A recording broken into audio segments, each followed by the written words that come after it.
Sir vector आ गया, ठीक है जय कुमार, वेरी गुड। वेक्टर आ गया आपको तो बहुत अच्छी बात है।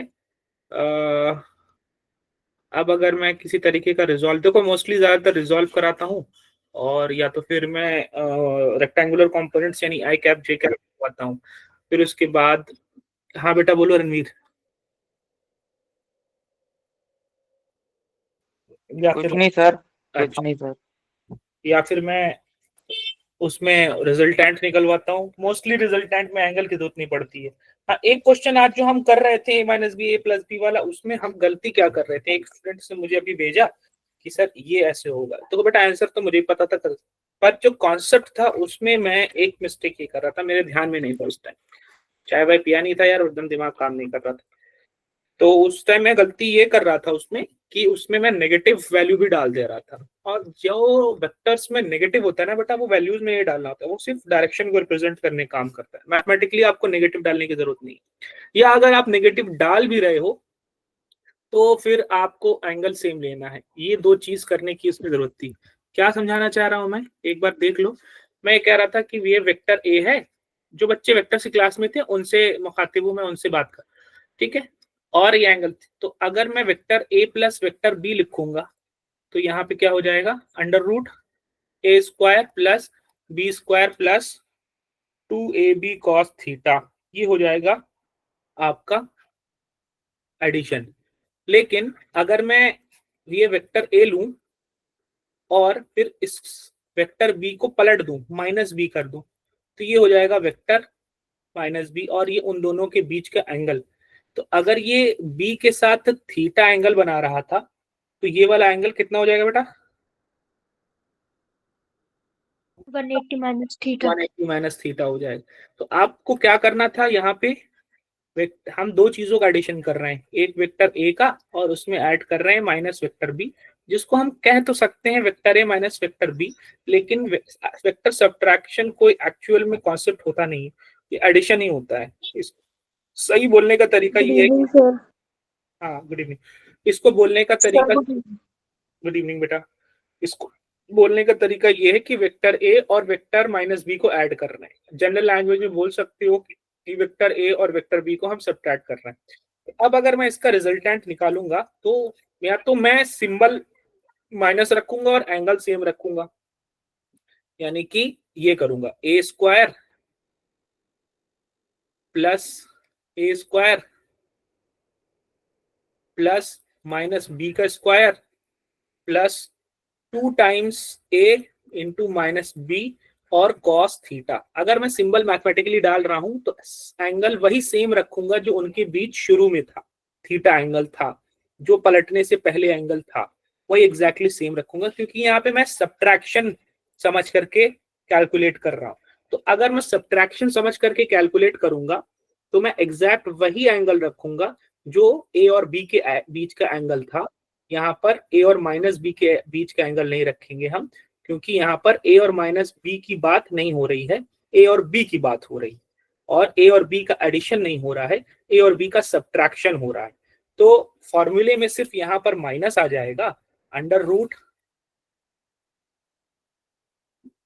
ए square plus B square minus 2ab cos theta. तो फॉर्मूले में माइनस आ जाएगा और एंगल एग्जैक्टली वही रहेगा जो ए और बी के बीच का।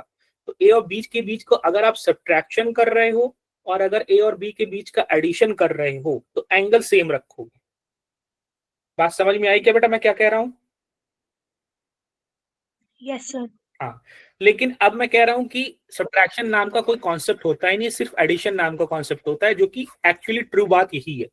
तो अब इस चीज को ध्यान देंगे हम, तो इस चीज में हम वेक्टर ए पर ध्यान देंगे और वेक्टर माइनस बी पर ध्यान देंगे, ठीक है। और माइनस बी यहाँ पर मैथमेटिकल नहीं ध्यान देंगे, ठीक है। यहाँ पे मैं माइनस बी को लिख दूंगा कि ये माइनस बी जो है नॉट मैथमेटिकल, ये मैथमेटिकल नहीं है, ये सिर्फ represent minus represents minus represents direction, सिर्फ डायरेक्शन को रिप्रेजेंट करने का तरीका है कि ये उल्टी डायरेक्शन में रिप्रेजेंट हो रहा है। समझ में आ रही बात क्या है यहाँ पर? Yes sir. अच्छा, तो अब हम एडिशन ही करेंगे, एक्चुअल में एडिशन ही करेंगे। किसका एडिशन करेंगे? वेक्टर ए का और माइनस वेक्टर बी का एडिशन करेंगे। अब इसमें हम मैग्नीट्यूड लगाएंगे। अब अगर हम मैग्नीट्यूड लगाएंगे तो लिखेंगे ए स्क्वायर प्लस माइनस बी का स्क्वायर प्लस माइनस बी का स्क्वायर नहीं लिखेंगे, सिर्फ मैग्नीट्यूड लिखेंगे हम। सिर्फ यहाँ पे डायरेक्ट मैग्नीट्यूड लिखेंगे, माइनस मैथमेटिकली नहीं लिखेंगे, नॉट मैथमेटिकली। मैंने शुरू में भी लिख दिया कि मैथमेटिकली नहीं लिखना है, सिर्फ उसकी वैल्यूज लिखना है। तो ए स्क्वायर और माइनस बी का magnitude B square plus 2a और माइनस बी का मैग्नीट्यूड जो होगा वो बी होगा। माइनस तो सिर्फ डायरेक्शन को बता रहा है, मैग्नीट्यूड तो सिर्फ बी होगा। करेक्ट है क्या यहाँ तक? Yes sir. Yes sir. और अब कॉस थीटा, थीटा किसके किसके बीच का? ए और बी के बीच का कि ए और माइनस बी के बीच का? ए और बी के। नहीं, यहाँ पर हम एडिशन कर रहे हैं किसका किसका? ए और बी का एडिशन कर रहे हैं कि ए और माइनस बी का एडिशन कर रहे हैं? ए और माइनस बी। एंगल किसका लेंगे? ए और बी का लेंगे कि ए और माइनस बी का लेंगे? सर ए और माइनस बी का। ए और माइनस बी के बीच का एंगल कितना है यहाँ पे? 180 माइनस थीटा। ठीक, वेरी गुड। ध्यान से इसी चीज को मैं समझाना चाह रहा हूँ कि आपको क्या करना होगा। तो ये हो जाएगा A square plus B square और ये 2ab cos of 180 minus theta होता है माइनस कॉस थीटा। ये समझाऊं कैसे होता है कि पता है आप लोगों को? सर एक बार ही बता दो। देखो बेटा, ये होता है after ASTC, after school to cinema. ये वाला जो होता है 180 डिग्री होता है, ये वाला जो होता है 0 डिग्री होता है, ये वाला जो होता है 90 डिग्री होता है, ये वाला जो होता है 270 डिग्री होता है। अब अगर मैं 180 माइनस करूंगा तो 180 से माइनस मतलब पीछे आऊंगा, इधर आऊंगा। मेरा वेक्टर या मेरा जो भी क्वांटिटी होगी वो इधर आएगी। और इधर क्या आ रहा है? ए आ रहा है, एस आ रहा है, टी आ रहा है, सी आ रहा है। हाँ, एस का मतलब यहाँ पे कौन सी चीज पॉजिटिव रहेगी? साइन और साइन और कॉस कॉसेक। और यहाँ पे टी आएगा तो टी का मतलब कौन सी चीज पॉजिटिव रहेगी? टेंजेंट टैन और कॉट। यहाँ सी आ रहा है तो इसका मतलब कौन सा पॉजिटिव सर रहेगा? कॉस और साइन। ए आ रहा है तो ए का मतलब इसमें ऑल रहेगा। ठीक है, लेकिन हम जो कैलकुलेट कर रहे थे वो साइन था, कॉस था, कॉट था, सेक था, क्या था ये? Sir cos. Sir cos. सारी बात समझ में? कॉस रहे। लेकिन इस सेकंड वाले में आ रहा है 180 माइनस थीटा हो रहा है ना कि 180 प्लस थीटा हो रहा है? 180 माइनस थीटा। इस क्वाड्रेंट में आएगा फर्स्ट, सेकंड, थर्ड, फोर्थ। तो सेकंड क्वाड्रेंट में कौन पॉजिटिव होता है? साइन होता है कि नहीं? सर साइन होता है, कॉस नेगेटिव हो जाएगा, इस Negative वजह से नेगेटिव हो जाएगा कॉस और एंगल थीटा लग जाएगा। अब ये थीटा होगा कि अब ये कॉस थीटा तो होगा, ठीक है, बात तो सही है। लेकिन 180 का क्या रोल है सर, इसका भी बता दीजिए। तो जब भी 180 प्लस थीटा हो या माइनस थीटा हो तो no change in trigonometric ratio, no change in trigo ratio. Trigonometric ratio मतलब साइन कॉस टैन में चेंज नहीं हो। लेकिन अगर 90 प्लस या माइनस थीटा हो जाता है तो चेंज हो जाता है, चेंज इन ट्रिगो रेशियो। तो हुआ क्या कि कॉस 180 माइनस थीटा अगर होगा तो कॉस 180 प्लस थीटा होगा या 180 माइनस थीटा होगा तो कॉस से वो कॉस में रहेगा कि कॉस से चेंज हो जाएगा साइन में? कॉस रहेगा। थीटा हो जाएगा। कॉस ऑफ 180 माइनस थीटा होता तब क्या हो जाता? सर चेंज हो जाता। नहीं, 180 प्लस हो चाहे 180 माइनस हो रहेगा तो कॉस ही नेगेटिव हो जाएगा। अब जो ये cos 180 प्लस थीटा हुआ है बेटा, ये बताओ किस क्वाड्रेंट में आ रहा है? फर्स्ट में, सेकंड में, थर्ड में cos पॉजिटिव होता है क्या? Sir no. तो यहाँ पे माइनस लगा दूं क्या मैं? Yes sir.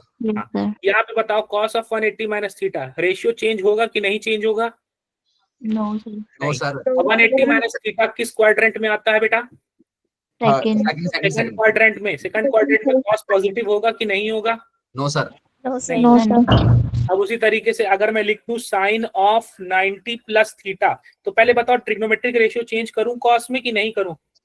Yes sir. Sir करोगे इस 90 प्लस थीटा किस क्वाड्रेंट में आ रहा है? ये 90 है, 90 प्लस मतलब आगे जाना होगा, 90 प्लस इधर आएगा सर सेकंड क्वाड्रेंट में। सेकंड क्वाड्रेंट में साइन, क्वेश्चन को देखना, इसको मत देख लेना, क्वेश्चन को देखना। जो हमारा साइन है वो पॉजिटिव होगा कि नेगेटिव होगा? पॉजिटिव। उसी तरीके से मैं लिख दूं साइन 90 माइनस थीटा, तो पहले बताओ 90 प्लस या 90 माइनस है तो ट्रिग्नोमेट्रिक रेशियो चेंज करूं कॉस में कि नहीं? Yes sir. यस सर होगा, कॉस थीटा हो जाएगा। अब बताओ साइन 90 माइनस थीटा किस क्वाड्रेंट में आ रहा है? 90 माइनस मतलब पीछे आओ, सर फर्स्ट हाँ फर्स्ट क्वाड्रेंट में, तो सब फर्स्ट उसमें क्वाड्रेंट में ये positive। पॉजिटिव रहेगा, साइन पॉजिटिव रहेगा कि नहीं रहेगा? Sir positive. पॉजिटिव। तो इस तरीके से आपने कर लिया। तो यहाँ पे जब आपने फॉर्मूला बनाया तो रिजल्टेंट आ गया कुछ इस तरीके। तो अब आपको ये समझ में आ गया क्या कि या तो मैथमेटिकली अगर आप उसको लिख रहे हो तो एंगल को थीटा ही लेना है, ए और बी के बीच का एंगल थीटा लिखना है। मतलब मेरा कहने का कि अगर आप सब्ट्रैक्शन कर रहे हो, मैथमेटिकल समझ रहे हो उसको, ठीक है, अगर आप सब्ट्रैक्शन कर रहे हो तो एंगल ए और बी के बीच का लेंगे कि ए और माइनस बी के बीच का लेंगे? सर एक बार फिर से रिपीट करना। हाँ, क्वेश्चन मेरा ये है कि अगर आप सब्ट्रैक्शन समझ के कर रहे हो कि ए और बी वेक्टर को सब्ट्रैक्ट कर रहे हैं, अगर आप ए और बी का सब्ट्रैक्शन समझ के कर रहे हो फॉर्मूला, तो आपको एंगल क्या लेना है? ए और बी के बीच का थीटा लेना है कि ए और माइनस बी के बीच का 180 माइनस थीटा लेना है? ए और माइनस बी के बीच का। नहीं, जब आप सब्ट्रैक्शन कर रहे हो ना बेटा, तब आप बोल रहे हो कि ए और बी का सब्ट्रैक्शन कर रहे हैं, तो एंगल ए और बी का लोगे। एंगल किसका बीच का लोगे? ए और बी के। लेकिन अगर आप एडिशन समझ के कर रहे हो तो आप क्या बोल रहे हो कि हम एडिशन कर रहे हैं, किसका एडिशन कर रहे हैं? ए और बी का एडिशन कर रहे हैं कि ए और माइनस बी का एडिशन कर रहे हैं? ए और माइनस बी। हाँ, तो एंगल किसका बीच का लेंगे? ए और बी का बीच का लेंगे कि ए और माइनस बी के बीच का लेंगे? ए और minus B. Very good, very good, बहुत अच्छे। तो ए और माइनस बी के बीच का एंगल कितना होगा? थीटा होगा कि 180 माइनस थीटा होगा? 180 माइनस थीटा। तो अगर आप सब्ट्रैक्शन समझ के कर रहे हो कि ए और बी को सब्ट्रैक्ट कर रहे हैं, तो एंगल किसका लोगे? ए और बी के बीच का लोगे कि ए और माइनस बी के बीच का लोगे? ए और बी के। अगर आप एडिशन समझ के कर रहे हो कि ए और माइनस बी का एडिशन कर रहा हूं, तो एंगल किसका लोगे? ए और बी का लोगे कि ए और माइनस बी का लोगे? ए और माइनस बी का। बात समझ में आ गई सभी स्टूडेंट्स को? अब यहाँ पे जो लास्ट क्लास में मैंने जो क्वेश्चन कराया था वो बोला था कि a प्लस बी जो आ रहा है वो a माइनस बी के बराबर आ रहा है। तो a प्लस बी तो मेरा ये आ रहा था क्वेश्चन के अकॉर्डिंग, जो हमारा a प्लस बी आया हमने सॉल्व किया तो वो आया under root A square plus B square plus 2ab cos of theta. और क्वेश्चन ये कह रहा था कि जो a माइनस बी है वो ये आया, ए माइनस बी किया आपने, चाहे ऐसे बोलो ए माइनस बी बोलो, चाहे बोलो कि हमने ए और माइनस बी का एडिशन किया है, चाहे जैसे बोल लो, तुम्हारे बोलने का तरीका। तो वो आया A square plus B square minus 2ab cos theta. अब ये बता, क्वेश्चन ने कहा कि भैया ये जो दोनों चीजें हैं ना, ये वाला और ये वाला, चाहे ए प्लस ए माइनस बी बोल लो, चाहे बोलो कि ए और माइनस बी का एडिशन बोलो, इक्वल है। तो मैं इनका मैग्नीट्यूड, ये सिंबल क्या बताता है? ये जो ऐसे मैंने लाइन बनाया ये क्या बताता है? मॉड्यूलस। मॉड्यूलस इसमें डायरेक्शन। अब इसकी वैल्यू मैंने निकाल रखा है, ये अभी हमने इसी की वैल्यू फॉर्मूला लगा के रखा है, इसकी वैल्यू उठा के रख देता हूँ ए प्लस बी की, तो हो जाएगा अंडर रूट में A square plus B square plus 2ab cos theta. और उसके बाद इसका a माइनस बी बोल लो कि a और b का सब्ट्रैक्शन, चाहे ऐसे बोल लो कि a और माइनस बी का एडिशन हुआ, चाहे ऐसे बोल लो। उसकी भी वैल्यू मैंने निकाल रखी है, वो कितनी आई है? वो इतनी आई है under root A square plus B square minus 2ab cos theta. ठीक है, आगे क्या करूं? सर होल स्क्वायर करके वो रूट हटा देंगे। हाँ, रूट हट जाएगा। A square plus B square plus 2ab cos theta is equals to A square plus B square minus 2ab cos theta. क्या क्या कैंसिल हो जाएगा? Sir A square B square cancel हो जाएगा और 4ab cos थीटा हो जाएगा। हाँ, तो हमारे पास क्या क्या बच गया? 2ab cos थीटा लेफ्ट में बच गया और राइट में माइनस 2ab cos थीटा बच गया।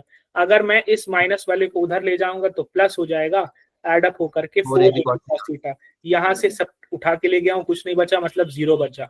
तो cos थीटा की वैल्यू क्या हो जाएगी? 0/4ab हो जाएगी, यानी cos थीटा की वैल्यू क्या हो जाएगी? 0। cos के किस एंगल पर वैल्यू 0 होती है?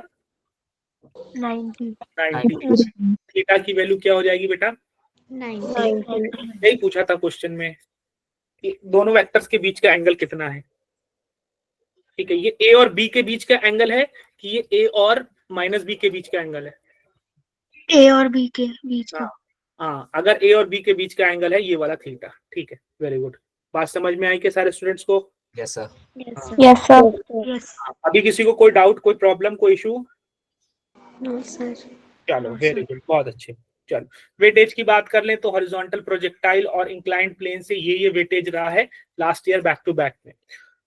रिकॉल कॉन्सेप्ट की बात करूं तो आपसे पूछा जाए कि आपको लास्ट क्लास में मैंने पढ़ाया था कि हॉरिजॉन्टल अगर मैं किसी ऑब्जेक्ट को फेंक रहा हूं किसी h हाइट से, तो आपने हमको बताया कि सर इसमें जो मोशन हो रहा है वो 2 डायमेंशन मोशन हो रहा है, और जो 2 डायमेंशन मोशन हो रहा है उसमें 2 पार्ट हैं, एक हॉरिजॉन्टल मोशन, एक वर्टिकल मोशन। तो आप मुझे बताओ कि हॉरिजॉन्टल मोशन किस टाइप का मोशन है यहाँ पर? यूनिफॉर्म। यूनिफॉर्म हाँ, वेरी गुड। और वर्टिकल मोशन किस टाइप का यूनिफॉर्म मोशन है यहाँ पर? यूनिफॉर्म का जाएगा ये, और इसके 2 पार्ट है, एक हॉरिजॉन्टल भी मोशन कर रहा है और एक वर्टिकल भी मोशन कर रहा है, एक हॉरिजॉन्टल भी मोशन कर रहा है और एक वर्टिकल भी मोशन कर रहा है, एक हॉरिजॉन्टल भी मोशन कर रहा है और एक वर्टिकल भी मोशन कर रहा है। और अभी अभी आपने बताया कि सर वर्टिकल मोशन जो है वो कौन सा है? यूनिफॉर्म एक्सेलरेटेड मोशन है। करेक्ट है बात? Yes sir. तो अब इसमें ये तो आपने मुझे अच्छे से बता दिया, बाकी हमने सारा फॉर्मूला वगैरह लगा के इसका टाइम ऑफ फ्लाइट भी निकाला था, इसका हमने हाइट भी निकाला था, इसका हमने फाइनल वेलोसिटी भी निकाला था, इसका हमने रेंज भी निकाला था। कितना आया था time of flight? √2h/g। Under root 2h/g आया था। ठीक है, हाइट कितनी आई थी? U√2h/g। You under root 2, height पूछ रहा है बेटा, हाइट वर्टिकल डिस्प्लेसमेंट, हाइट बोल लो, वर्टिकल डिस्प्लेसमेंट वाई बोल लो, चाहे एच वाई बोल लो। हाइट कितनी आई थी? अच्छा, हाइट शायद मैं ही गलत बता रहा हूँ, हो सकता हो। चलो, क्योंकि मुझे कॉन्सेप्ट्स याद रहते हैं, मुझे फॉर्मूला जल्दी ये सर बनाता बैठ के मैं बना लेता हूँ। तो ये हाइट कितनी आई थी बेटा? ये आई थी हाइट।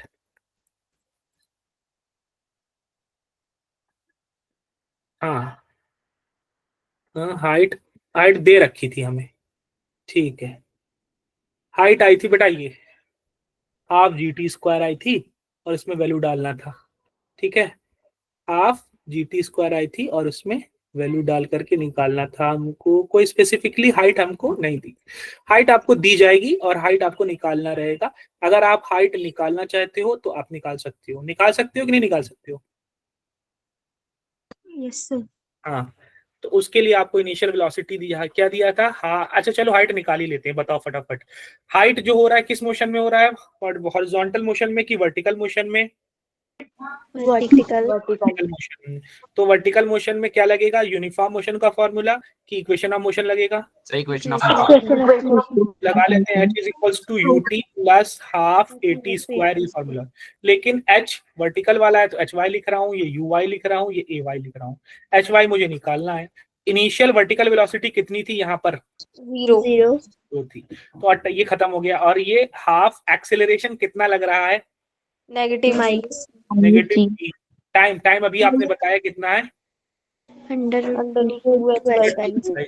अच्छा, तो √2h/g करेंगे। तो हाइट एक्चुअल में हमको निकालने की जरूरत नहीं होगी, हाइट एक्चुअल में हमको दिया जाएगा। तो इस तरीके से आप हाइट निकालने की जरूरत यहाँ पे नहीं होगी, आपको हाइट दिया जाएगा। हाँ, अगर आपको टाइम दे दिया जाए कि भैया हम टाइम दे दे रहे हैं 3 सेकंड, तब आप निकाल सकते हो इस वाले फॉर्मूले में टाइम का स्क्वायर रख करके। ठीक है, यहाँ पे आप निकाल करके टाइम का स्क्वायर रख सकते हो। समझ में आई बात क्या? यस यस अच्छा, सर। रेंज क्या हुआ था? रेंज बता दो जरा मुझे। ut माइनस GT का होल स्क्वायर अंडर रूट में। किसमें? रेंज में? सर u का स्क्वायर प्लस में माइनस GT का होल स्क्वायर, ये सारा अंडर रूट में। बता रहे हो ना आप? ठीक है, हाँ, u का स्क्वायर प्लस में 2gh, ये वेलोसिटी आपने बता दिया, गुड। लेकिन मैं रेंज पूछ रहा था, लेकिन आपने वेलोसिटी बता दिया, वेरी गुड। ये वेलोसिटी कहाँ पर है? इस पॉइंट P पर है, इस पॉइंट Q पर है, जस्ट टच होने से पहले पॉइंट R पर है। ये कब की वेलोसिटी? पहले जो आ रहा है। हाँ बेटा, सर जो टच होने से पहले जो आ रहा है उस पे। वेरी गुड, ये R पॉइंट पर वेलोसिटी है। वेरी गुड, शाबाश, बहुत अच्छे। ये सारी चीजें आप लोगों को क्लियर है। अब एक लड़का है, क्वेश्चन है कि भाई ये एक चाइल्ड है, वो स्टैंड करता है edge of a cliff 10 metre. देखो मोस्टली हाइट दी जाएगी तो इसमें टेंशन लेने की जरूरत नहीं है, नहीं दिया जाएगा तो आपको टाइम की वैल्यू दी जाएगी। ठीक है, तो आप एक 10 मीटर के क्लिफ पर हो, या एक बच्चा 10 मीटर की क्लिफ पर है। ठीक है, अच्छा, और वो बच्चा क्या कर रहा है? एक स्टोन को फेंकता है हॉरिजॉन्टली। ये स्टोन को हॉरिजॉन्टली फेंकता है कितनी स्पीड से? 5 मीटर पर सेकंड की स्पीड से हॉरिजॉन्टल फेंकता है। अब ये बताओ, इसमें आई कैप लगना चाहिए कि जे कैप लगना चाहिए कि के कैप लगना चाहिए? आई कैप। हाँ ठीक है, जरूरत नहीं, लेकिन फिर भी मैं पूछ रहा हूँ। वेरी गुड, आई कैप लगेगा, लेकिन इसकी जरूरत नहीं, बस पूछ रहा हूँ। अब आपसे पूछा जाता है कि अगर एयर रेजिस्टेंस को निगलेक्ट कर दो, अगर एयर रेजिस्टेंस होता बेटा तब क्या केस होता?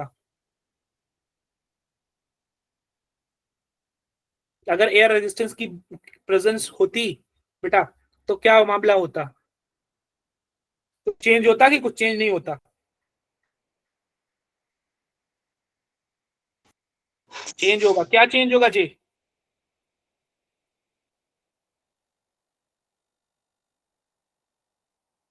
ए एक्सेलरेशन। हाँ, एक्सेलरेशन किस डायरेक्शन में, किस मोशन में, हॉरिजॉन्टल मोशन में कि वर्टिकल मोशन में?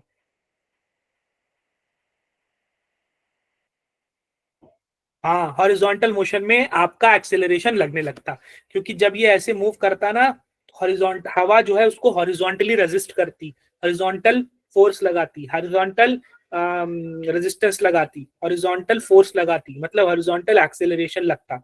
तब उस केस में हॉरिजॉन्टल मोशन यूनिफॉर्म मोशन होता कि नहीं होता? सर नहीं होगा। हाँ, उस केस में नहीं होता। लेकिन हमारा केस तो आसान है, हॉरिजॉन्टल में रेजिस्टेंस नहीं है, एयर नहीं है, तो हॉरिजॉन्टल मोशन इस केस में क्या होगा? यूनिफॉर्म मोशन होगा कि नॉन यूनिफॉर्म मोशन, कि यूनिफॉर्म एक्सेलरेटेड मोशन होगा?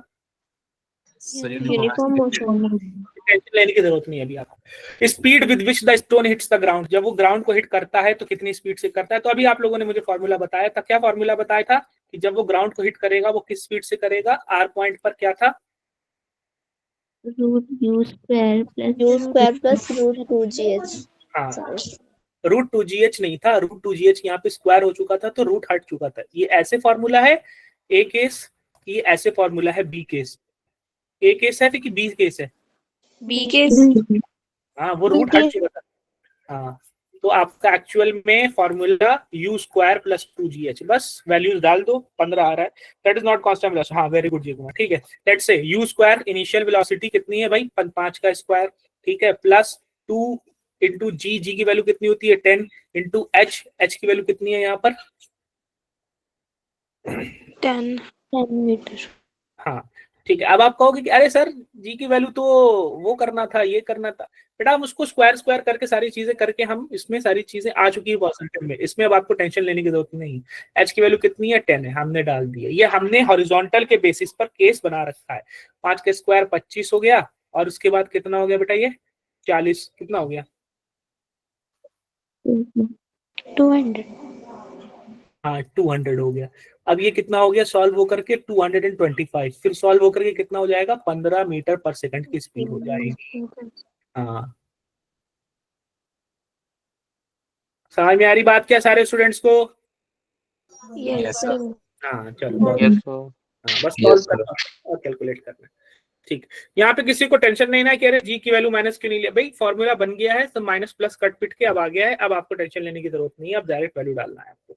ठीक है, हमने शुरू से माइनस लेके चला था, माइनस लेके चलने के बाद यहाँ पर प्लस आया, तो यहाँ पे अब जी की वैल्यू -10 डालने की जरूरत नहीं है। ठीक है, ये स्पेसिफिक केस का फॉर्मूला है। अच्छा, अगर आपसे कहा जाए कि पूरा बिना फॉर्मूले के कर लो, तो बिना फॉर्मूले के आप कर सकते हैं क्या? मतलब डायरेक्ट फॉर्मूला मत लगाओ और फिर कैलकुलेट कर लो, कर सकते हैं क्या? Yes sir. हाँ, चलो एक बार करके देख ही लेते हैं। ठीक है, हॉरिजॉन्टल ऑब्जेक्ट है, इसको इनिशियल वेलोसिटी दी गई है 5 मीटर पर सेकंड। ठीक है, और जब ये ग्राउंड पर पहुंचेगा तो इसकी हॉरिजॉन्टल वेलोसिटी कितनी होगी? 5। अच्छा, जब ये शुरू किया था तो इसकी वर्टिकल वेलोसिटी कितनी थी? इनिशियल वर्टिकल वेलोसिटी कितनी थी? 0। हाँ, अब ये 10 मीटर की हाइट ट्रैवल करके, वर्टिकल डिस्प्लेसमेंट 10 मीटर का ट्रैवल करके आ रहा है और ग्राउंड पे पहुंच रहा है, और मुझे उसकी वर्टिकल वेलोसिटी पता करनी है। इन दोनों में कौन सा इक्वेशन ऑफ मोशन लग जाएगा जिसमें हाइट आता हो, फाइनल वेलोसिटी आता हो? v square is equal to u square plus 2a। हाँ, 2a। लेकिन ये vy स्क्वायर होगा, uy स्क्वायर होगा, 2ay होगा और sy होगा। अच्छा, फाइनल वेलोसिटी तो मुझे निकालना है। इनिशियल वर्टिकल वेलोसिटी कितनी थी बेटा? 0। 0, हाँ, प्लस 2। एक्सेलरेशन की वैल्यू क्या रखूं यहाँ पर? 10, -10 की -10। पॉजिटिव हो रहा है, अपवर्ड डायरेक्शन में हो रहा है डिस्प्लेसमेंट की, डाउनवर्ड डायरेक्शन में हो रहा है? Downward. नेगेटिव 10 लूं, नेगेटिव नेगेटिव, तो वी स्क्वायर हमारा कितना आ गया 200 आ जाएगा, सही है क्या? Yes. वी वाई कितना Yes, हो जाएगा sir. 200। तो अब यहाँ पे हमको फाइनल वेलोसिटी कितनी आ गई √200 और वर्टिकल हॉरिजॉन्टल वेलोसिटी आपने कितना बता दिया है 5। इन दोनों का रिजल्टेंट, इन दोनों वेक्टर का रिजल्टेंट निकल जाएगा। अच्छा वेक्टर को लिखो कैसे, यहाँ पर जो वेलोसिटी होगी एक्चुअल वेलोसिटी v होगी, इसको लिखो कैसे रेक्टेंगुलर कंपोनेंट्स में? Vx I cap plus Vy x की वैल्यू कितनी है, y वैल्यूज के साथ बताइए। 5 I cap plus √200 J cap। हाँ √200 जी होता है। इसका मैग्नीट्यूड कैसे निकालोगे, मॉड्यूलस कैसे निकालोगे, बताओ जल्दी से। √5 का होल स्क्वायर प्लस में 200 √200 का होल स्क्वायर। ठीक है, इसको सॉल्व करेंगे 25 हो जाएगा, इसको सॉल्व करेंगे 200 हो जाएगा, इसको सॉल्व करेंगे 225 हो जाएगा, इसको सॉल्व करेंगे 15 मीटर पर सेकंड हो जाएगा। कर लेंगे क्या सारे बच्चे? Yes. हाँ ठीक है, 9.8 लोगे तो ये 14.4 कहां से लेकर के आ रहा। चलो तो बिना फॉर्मूले के भी कर सकते हो, और जब यहाँ पे फॉर्मूला ऑलरेडी स्पेसिफाइड है तो वैल्यूज डाल करके आसानी से निकाल सकते हो। हाँ इसमें भी आप एक काम ये भी कर सकते थे कि जो g की वैल्यू है, काम ये भी करो, अच्छा करो, g की वैल्यू मैं -10 डाल दूं, करेक्ट। अब ये बताओ जो डिस्प्लेसमेंट हो रहा है पॉजिटिव हो रहा है कि नेगेटिव हो रहा है? Negative. यहाँ पे क्या डाल दूं, -10 डाल दूं, है ना बेटा? Yes. ये बात समझ में, तब भी क्या हो जाएगा +200 हो जाएगा, करेक्ट है बात यहाँ तक? कोई दिक्कत कोई परेशानी है क्या यहाँ पर? तो आप हमेशा नेगेटिव डालो, जी की वैल्यू हमेशा नेगेटिव डालो और डिस्प्लेसमेंट उसी हिसाब से नेगेटिव डालो। समझ में आई बात सारे बच्चों को? Yes. हाँ चलो बहुत अच्छे, शाबाश, समझ तो रहे तुम लोग, स्मार्ट। चलो अब यहाँ तक तो हम लोगों ने सारी चीजें कर ली हैं। अब हम पढ़ेंगे आज वो क्या बोलते हैं, हॉरिजॉन्टल प्रोजेक्टाइल हो गई, ये projectile on an inclined plane पढ़ेंगे। तो शायद आप लोगों को तो नहीं बताया था, लेकिन B4 में बताया था मैंने कि इंक्लाइंड प्लेन में एक्चुअल में होगा क्या। कुछ नहीं करना है, सारा जो कॉन्सेप्ट मैंने पहले लगा रखा है उसी को धीरे धीरे धीरे लगाते जाओगे, सब सॉर्ट आउट हो जाएगा, सब क्लियर हो जाएगा। हुआ क्या कि एक इंक्लाइंड प्लेन था जिसका हॉरिजॉन्टल से एंगल बीटा था, और इस इंक्लाइंड प्लेन पर एक पत्थर फेंक के मारा मैंने u वेलोसिटी से, जो इस इंक्लाइंड प्लेन से, ठीक है, हॉरिजॉन्टल से नहीं, इस इंक्लाइंड प्लेन से बेटा अल्फा एंगल पर मैंने उठा करके फेंक करके मारा। कर सकते हैं, ऐसा करते हैं कि नहीं रियल लाइफ में हम लोग? Yes, sir. बस Yes, sir. ऐसा करते हैं कि भाई, एक बार फिर से रिपीट करना। फिर से रिपीट कर, भाई तुम गए खेलने और पहाड़ी पे खेलने के गए, तो पहाड़ी कुछ इस तरीके से थी और पहाड़ी के नीचे तुम खड़े थे।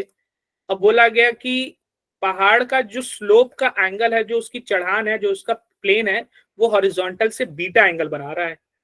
तुमने लिया, वहां बहुत सारे पत्थर रखे हुए थे, हमारा मूड हुआ खेलने का, तुम कहे उठा करके फेंकता हूं मैं ऊपर, देखता हूँ कितनी ऊपर तक जाती। करते हैं ना लड़के लोग, तो अक्सर ये सब शरारत करते हैं।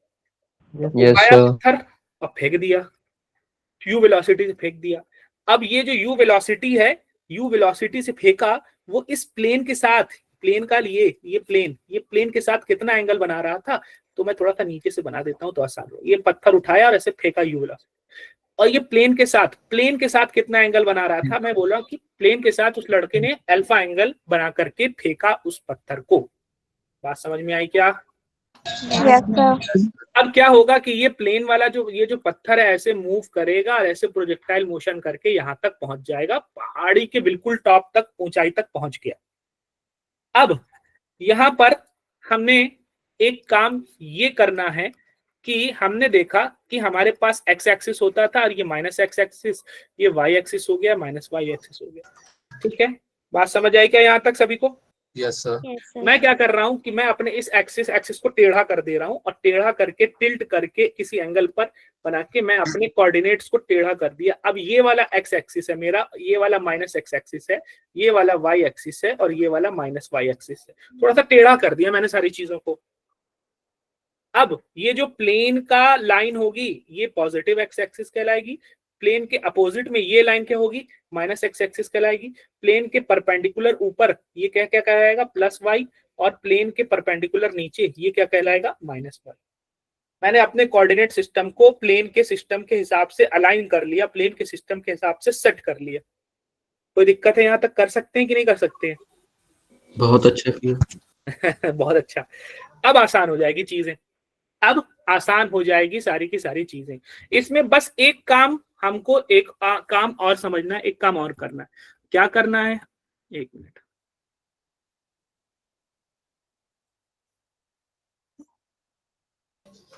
सर ऐसे तो हम वो बैंकिंग ऑफ रोड वाला भी करते थे। हाँ बैंकिंग ऑफ रोड वाला भी ऐसे ही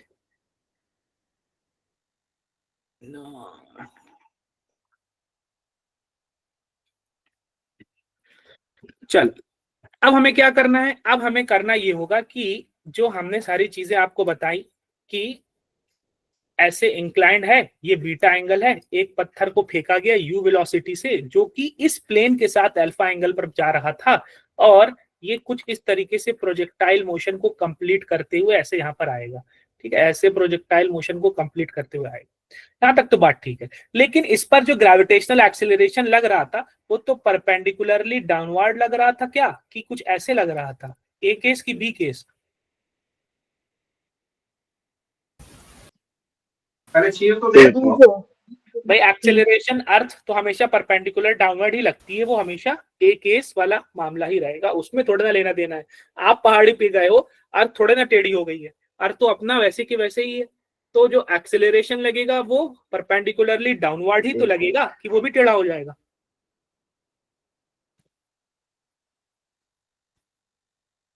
अर्थ का एक्सेलरेशन जो होगा ग्रेविटेशनल एक्सेलरेशन वो परपेंडिकुलरली डाउनवर्ड रहेगा कि वो भी टेढ़ा हो जाएगा ऐसे? सब परपेंडिकुलरली डाउनवर्ड रहेगा। लेकिन अब हमें क्या करना होगा, वेक्टर्स को रिजॉल्व करना होगा, अब हमें ध्यान देना होगा वेक्टर्स को। अच्छा, अब हम क्या करेंगे, हम इस एक्सेलरेशन को अपने जो इंक्लाइंड प्लेन है उस हिसाब से रिजॉल्व करेंगे। एक वेक्टर जाएगा उसके अलोंग, उस लाइन में, उस लाइन के अलोंग बनेगा एक्सेलरेशन का, और एक वेक्टर जाएगा जो उस लाइन के, उस प्लेन के, इंक्लाइंड प्लेन के परपेंडिकुलर। ऐसे ही बनाते हैं ना कि अगर एक प्लेन है और ऐसे जी एंगल, जी एक्स वेक्टर ऐसे लग रहा है, तो एक इसके अलोंग लगेगा, अभी आज की क्लास में मैंने आपको समझाया, एक इसके अलोंग लगेगा और एक उसके परपेंडिकुलर, दो हिस्सों में बढ़ जाएगा। सही बोला क्या मैंने, गलत बोला? Yes sir. हाँ, अब आपको पता करना है कि कितना एंगल बना रहा है, कितना एंगल बना रहा है। ये वाला एंगल पता चल जाए तो आपके लिए आसानी हो जाएगी, ये वाला एंगल पता चल जाए। लेकिन आपको पता है कि ये वाला एंगल बीटा है, करेक्ट है क्या बात यहाँ तक? Excuse me sir. हाँ बेटा, सर पीछे वाली स्लाइड वाला रिपीट कर दो, वो लेफ्ट हो गई थी क्लास से इंटरनेट इशू के चलते हुए। कुछ खास नहीं बताया बेटा, मैंने बताया है कि यहाँ पर एक इंक्लाइंड प्लेन है जिसका एंगल बीटा है, इस प्लेन का एंगल बीटा है, उस प्लेन पर एक पत्थर मारा मैंने यू वेलोसिटी से, और ये जो पत्थर मारा है वो प्लेन के साथ अल्फा एंगल पर मारा।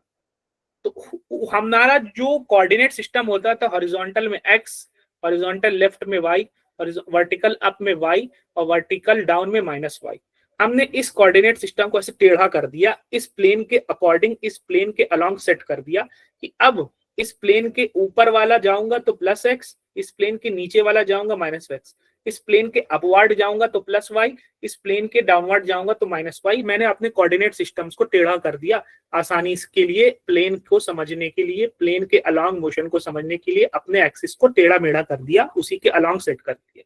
बस ये चीज मैंने समझा। बात समझ में आई क्या? Yes sir. चलो, अब मैं बता रहा था कि जो एक्सेलरेशन, ग्रेविटेशनल एक्सेलरेशन है वो तो हमेशा परपेंडिकुलर डाउनवर्ड लगेगा। आपका, आप गए हो पहाड़ पर, ठीक है, अब आप जो मोशन करोगे पहाड़ के अलोंग, पहाड़ के प्लेन के अलोंग, इंक्लाइंड प्लेन के अलोंग मोशन हो रहा है, अर्थ थोड़े ना टेढ़ी हुई है, तो अर्थ का एक्सेलरेशन अभी भी कैसे लगेगा, वो भी टेढ़ा हो जाएगा कि परपेंडिकुलर डाउनवर्ड लगेगा? Perpendicular downward. परपेंडिकुलर डाउनवर्ड है। अब हम क्या करेंगे, इस एक्सेलरेशन को दो हिस्सों में बांटेंगे। एक हिस्सा होगा जो लगेगा इस प्लेन के, टेढ़े वाले प्लेन के, इंक्लाइंड प्लेन के अलोंग इधर, और एक उसके परपेंडिकुलर इधर लगेगा। सही बात है क्या? एक तो रिजॉल्व करना सिखाया आज मैंने कि एक प्लेन के अलोंग होगा, एक प्लेन के परपेंडिकुलर होगा, करेक्ट है क्या? यस। अच्छा, अगर ये एंगल बीटा है तो बता सकते हो बेटा कि ये एंगल अच्छा रुको, अच्छा ये वाला एंगल, ये हॉरिजॉन्टल लाइन है, ये वर्टिकल लाइन है, तो हॉरिजॉन्टल और वर्टिकल के बीच का एंगल कितना हो जाता है बेटा? 90। ये बीटा है, ये 90 है, ये एंगल मान लेता हूं मैं कितना है, x है, ठीक है। तो क्या ये एक स्ट्रेट लाइन है? Yes, sir. Yes, sir. Straight line पर यहाँ पे आपको कौन कौन से एंगल दिख रहे हैं? Beta. और 90 और X। इन तीनों का एडिशन कितना होगा बेटा? 180। 180। तो अगर मैं यहाँ से सॉल्व कर लूंगा तो हो जाएगा 90 माइनस एक्स। सही किया क्या? Sorry, Yes. उल्टा लिख दिया मैंने, मुझे एक्स निकालना है ना। ये हो जाएगा 90 माइनस बीटा। सही किया क्या? Yes, sir. Yes, sir. तो ये एंगल हमको एक्स वाला एंगल पता चल गया। एक्स वाला एंगल कितना है हमारा? 90 माइनस बीटा। करेक्ट है बात यहाँ तक? Yes, sir. Yes, Yes, sir. sir. Thank you. मतलब ही दुनिया। थैंक यू बेटा, थैंक यू सो मच। अब ये जो वेक्टर जी है जो कि इस प्लेन के साथ एंगल कितना बना रहा है? ये वाला एंगल अभी आपने निकाला, कितना बना रहा है? 90 90 minus minus beta. ये इस वेक्टर जी, इसका इस प्लेन के अलोंग कंपोनेंट जो आज की क्लास में मैंने सिखाया है, कैसे लिखेंगे बताओ? G cos 90 जी minus. cos 90 minus beta. Very good. हाँ, जो प्लेन के जिसके साथ एंगल बन रहा है उसके साथ कौन सा ट्रिग्नोमेट्रिक रेशियो जाएगा? साइन की कॉस? cos।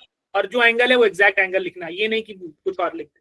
और इसके परपेंडिकुलर जो होगा वो कैसे लिखूंगा मैं? G sin 90 minus. ये साइन 90 माइनस बीटा। अच्छा, cos 90 minus beta trigonometric ratio change होकर क्या बन जाएगा?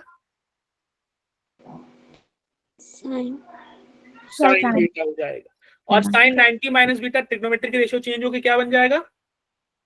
Cos. cos beta. Very good, शाबाश, बहुत अच्छे। अब बात करते हैं कि हमारे पास फिर से वही सारी चीजें कि हमारे पास एक इंक्लाइंड प्लेन है। ये पत्थर को मैंने ऐसे फेंका u वेलोसिटी से, इंक्लाइंड प्लेन बीटा एंगल बना रहा था हॉरिजॉन्टल से। पत्थर को जो मैंने फेंका है वो हॉरिजॉन्टल से अल्फा एंगल बना रहा था। और ये कुछ इस तरीके से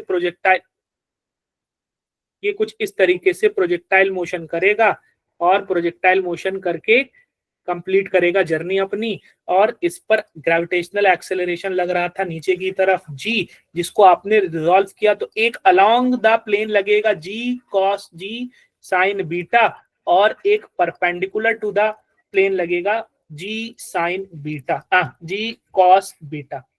सही लिखा क्या सारी चीजें मैंने? Yes, sir. हाँ। इसमें क्या अलोंग क्या लग रहा था? जी साइन बीटा। अभी आपने बताया यहाँ पे क्या हो जाएगा सर? जी साइन बीटा हो जाएगा। परपेंडिकुलर वाला अभी आपने बताया क्या लगेगा? जी कॉस बीटा लगेगा। G cos beta. अब यहाँ पर हमारा X axis Y axis change हो चुका है, टेढ़ा हो चुका है। ये एक्स एक्सिस है, ये वाई एक्सिस है, ये इस तरीके से। एक्स एक्सिस के अलोंग कोई एक्सेलरेशन लग रहा है कि नहीं लग रहा है? एक्स एक्सिस के अलोंग कोई एक्सेलरेशन लग रहा है बेटा कि नहीं लग रहा है? No, sir. कौन सा एक्सेलरेशन लग रहा है एक्स एक्सिस के अलोंग? Gravity. क्या बेटा? जी sin एक्स बीटा। एक्सिस। हाँ, ये देखो ना, ये अभी तो निकाला तुमने। एक्स एक्सिस के अलोंग कौन सा एक्सेलरेशन लग रहा है बेटा? जी साइन जी बीटा। sin beta. टेढ़ा वाला एक्स एक्सिस है उसकी बात कर रहे हैं। अब इस टेढ़े वाले वाई एक्सिस के अलोंग कोई एक्सेलरेशन लग रहा है कि नहीं लग रहा है? जी cos बीटा। जी cos बीटा। अच्छा, जो एक्स एक्सिस के अलोंग जो हमारा लग रहा है एक्सेलरेशन, वो पॉजिटिव है एक्स एक्सिस की डायरेक्शन में है कि नेगेटिव एक्स एक्सिस की डायरेक्शन में है? नेगेटिव। Negative. नेगेटिव है ना बेटा, देखो Negative। पीछे की तरफ है ना। इस एक्स एक्सिस के आगे की तरफ जा रहा है, एक्स एक्सिस के पीछे की तरफ जा रहा है। कि कौन है? इसको रिमूव करो, मुझे लगा जेन्युइन स्टूडेंट है।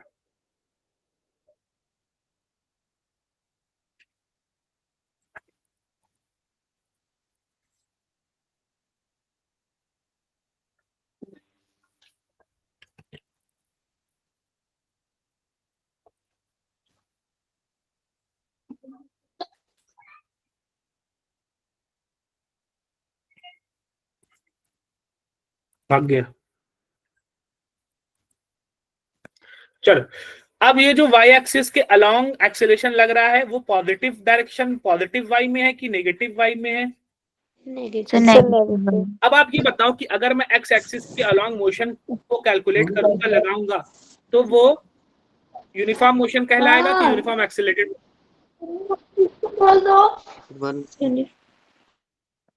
हाँ बेटा, माइक ऑफ कर दो यार, तुम लोग इस चीज का ध्यान रखा करो। अब जो एक्स एक्सिस के अलोंग लगाऊंगा मैं, इस एक्स एक्सिस के अलोंग अगर मैं मोशन करूंगा तो जो एक्स एक्सिस के अलोंग मोशन होगा वो यूनिफॉर्म मोशन होगा कि यूनिफॉर्म एक्सीलरेटेड मोशन होगा? Uniform accelerated. एक्स एक्सिस के अलोंग एक्सेलरेशन लग रहा है कि एक्स एक्सिस के अलोंग एक्सेलरेशन नहीं लग रहा है? लग रहा। अगर एक्स एक्सिस के अलोंग एक्सेलरेशन लग रहा है, आप लोग बता रहे हो, सही बता रहे हो ना, यही बात कह रहे हो ना आप लोग? एक्स एक्सिस के अलोंग एक्सेलरेशन लग रहा है कि नहीं लग रहा है? सर लग रहा है। ये वाला एक्सेलरेशन लग रहा किधर लग रहा है? इसी एक्स एक्सिस की लाइन में ही तो दिख रहा है Yes, sir. आपको, कि नहीं दिख रहा है? तो पॉजिटिव एक्स एक्सिस है कि नेगेटिव एक्स एक्सिस में लग Negative. रहा है? नेगेटिव अगर एक्स एक्सिस के अलोंग एक्सेलरेशन लग रहा है तो वो मोशन यूनिफॉर्म मोशन कहलाएगा कि यूनिफॉर्म एक्सेलरेटेड मोशन कहलाएगा? Uniform accelerated motion. Uniform accelerated motion होगा। अच्छा, तो इसमें फॉर्मूला क्या लगाएंगे? डिस्टेंस एक्स एक्सिस में अगर मैं मोशन कैलकुलेट करूंगा तो डिस्टेंस स्पीड टाइम वाला फॉर्मूला लगाऊंगा कि इक्वेशंस ऑफ मोशन लगाऊंगा? Equations of motion. Equations of motion, बस यही तो पूछ रहा हूं बेटा मैं। उसके बाद जो वाई एक्सिस के अलोंग मोशन हो रहा है, ये वाई एक्सिस के अलोंग मोशन हो रहा है, इसमें एक्सेलरेशन लग रहा है कि एक्सेलरेशन नहीं लग रहा है? सर नहीं लग रहा। बेटा ये देखो, ये नीचे की तरफ डायरेक्शन में ये वाला वाई एक्सिस, टेढ़ा वाला हमारा वाई एक्सिस की हो गया, और इसी टेढ़े वाले वाई एक्सिस के अलोंग, उसी के पैटर्न पर, उसी के सेम लाइन में एक नीचे की तरफ एक्सेलरेशन लग रहा है। कितना लग रहा है? 3 cos बीटा। तो पॉजिटिव डायरेक्शन में लग रहा है कि नेगेटिव डायरेक्शन में लग रहा है? नेगेटिव। तो जो वाई एक्सिस के अलोंग मोशन लग रहा है, एक्सेलरेशन लग रहा है, तो उसकी वजह से मोशन यूनिफॉर्म हुआ कि यूनिफॉर्म एक्सेलरेटेड मोशन हुआ? Uniform accelerated motion. तो इसमें आप कौन सा फॉर्मूला लगाओगे? डिस्टेंस स्पीड टाइम का लगाओगे, इक्वेशन ऑफ मोशन लगाओगे? Equation of motion. Equation of motion लगाओगे। बात समझ में आई क्या सारे बच्चों को? अभी तक क्लियर हुई सारी बातें कि नहीं क्लियर हुई? Yes Yes, sir. sir. हाँ, अब हम कह रहे हैं हमारा टेढ़ा वाला वाई एक्सिस और एक्स एक्सिस के अलोंग, अब हम लगाएंगे मोशन वाई एक्सिस के अलोंग लगाएंगे, वर्टिकल मोशन लगाएंगे। वर्टिकल मतलब वाई एक्सिस में अलोंग लगाएंगे, ठीक है? जब बॉडी ने मोशन शुरू किया, टेढ़ा वाला सारी चीजें हैं टेढ़े वाली की एक्सिस के अलोंग, तो जब ये यहां से मोशन किया तो इसका डिस्प्लेसमेंट या वाई कंपोनेंट क्या था? 0 था। करेक्ट है बात? जब यहाँ पर था, ये यहाँ पर जब था, तो वाई कंपोनेंट, इसका डिस्प्लेसमेंट क्या था? वाई और एक्सिस के अलोंग 0। अच्छा, यहाँ पर जब पहुंचेगा तो क्या होगा? 0 होगा कि मैक्सिमम होगा कि मिनिमम होगा? Sir maximum. और जब ये वापस से इस यहाँ पे पहुंचेगा तो वाई कंपोनेंट, टेढ़े वाले वाई एक्सिस के अलोंग, इसका पोजीशन, इसका Y vertical component, vertical displacement क्या हो जाएगा? 0। सही लिखा क्या? सही बात समझ में आएगी सारे स्टूडेंट्स को? Yes, sir. Yes, sir. अब हम लगाएंगे सारी चीजें कि y इज इक्वल्स टू, या y ना बोलूं, एच वाई बोलूं चाहे एस वाई बोल लूं, S Y is equals to UT plus half AT square. लेकिन चूंकि वर्टिकल एक्सिस में है तो यू वाई होगा, एक्सेलरेशन भी y होगा। टाइम में y लगाऊं कि नहीं लगाऊं? No sir. अच्छा, तो अब मैं देख रहा हूं कि जब ये दो जगह पर 0 है डिस्प्लेसमेंट, एक यहाँ पे 0 है, एक यहाँ पे 0 है, तो मैं डिस्प्लेसमेंट की वैल्यू डालूंगा 0, ठीक है? डिस्प्लेसमेंट की, वर्टिकल डिस्प्लेसमेंट की बात हो रही है कि हॉरिजॉन्टल डिस्प्लेसमेंट की बात हो रही है? वर्टिकल। वर्टिकल डिस्प्लेसमेंट की बात हो रही है, तो 0 हो गया। इनिशियल वर्टिकल वेलोसिटी कितनी थी? अब यहाँ पे आ जाओ कि अगर मैंने u वेलोसिटी से फेंका था, अब यहाँ पे आ जाओ कि अगर मैंने u वेलोसिटी से फेंका था और इस प्लेन के साथ वो अल्फा एंगल बना रहा था, तो अब इसको हम दो कंपोनेंट्स में रिजॉल्व करेंगे। एक अलोंग द एक्सिस कौन होगा? अलोंग द प्लेन होगा, एक perpendicular the plane. Along the plane कितना कंपोनेंट हो जाए? U cos और परपेंडिकुलर टू द प्लेन कितना हो जाएगा? U sin alpha. Vertical component क्या रख दूंगा मैं? u sin alpha.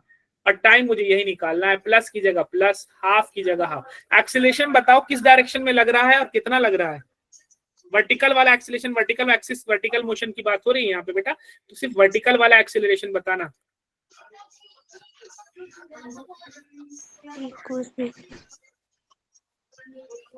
सर जी cos बीटा लगा। जी cos बीटा लगा। हाँ, पॉजिटिव की नेगेटिव?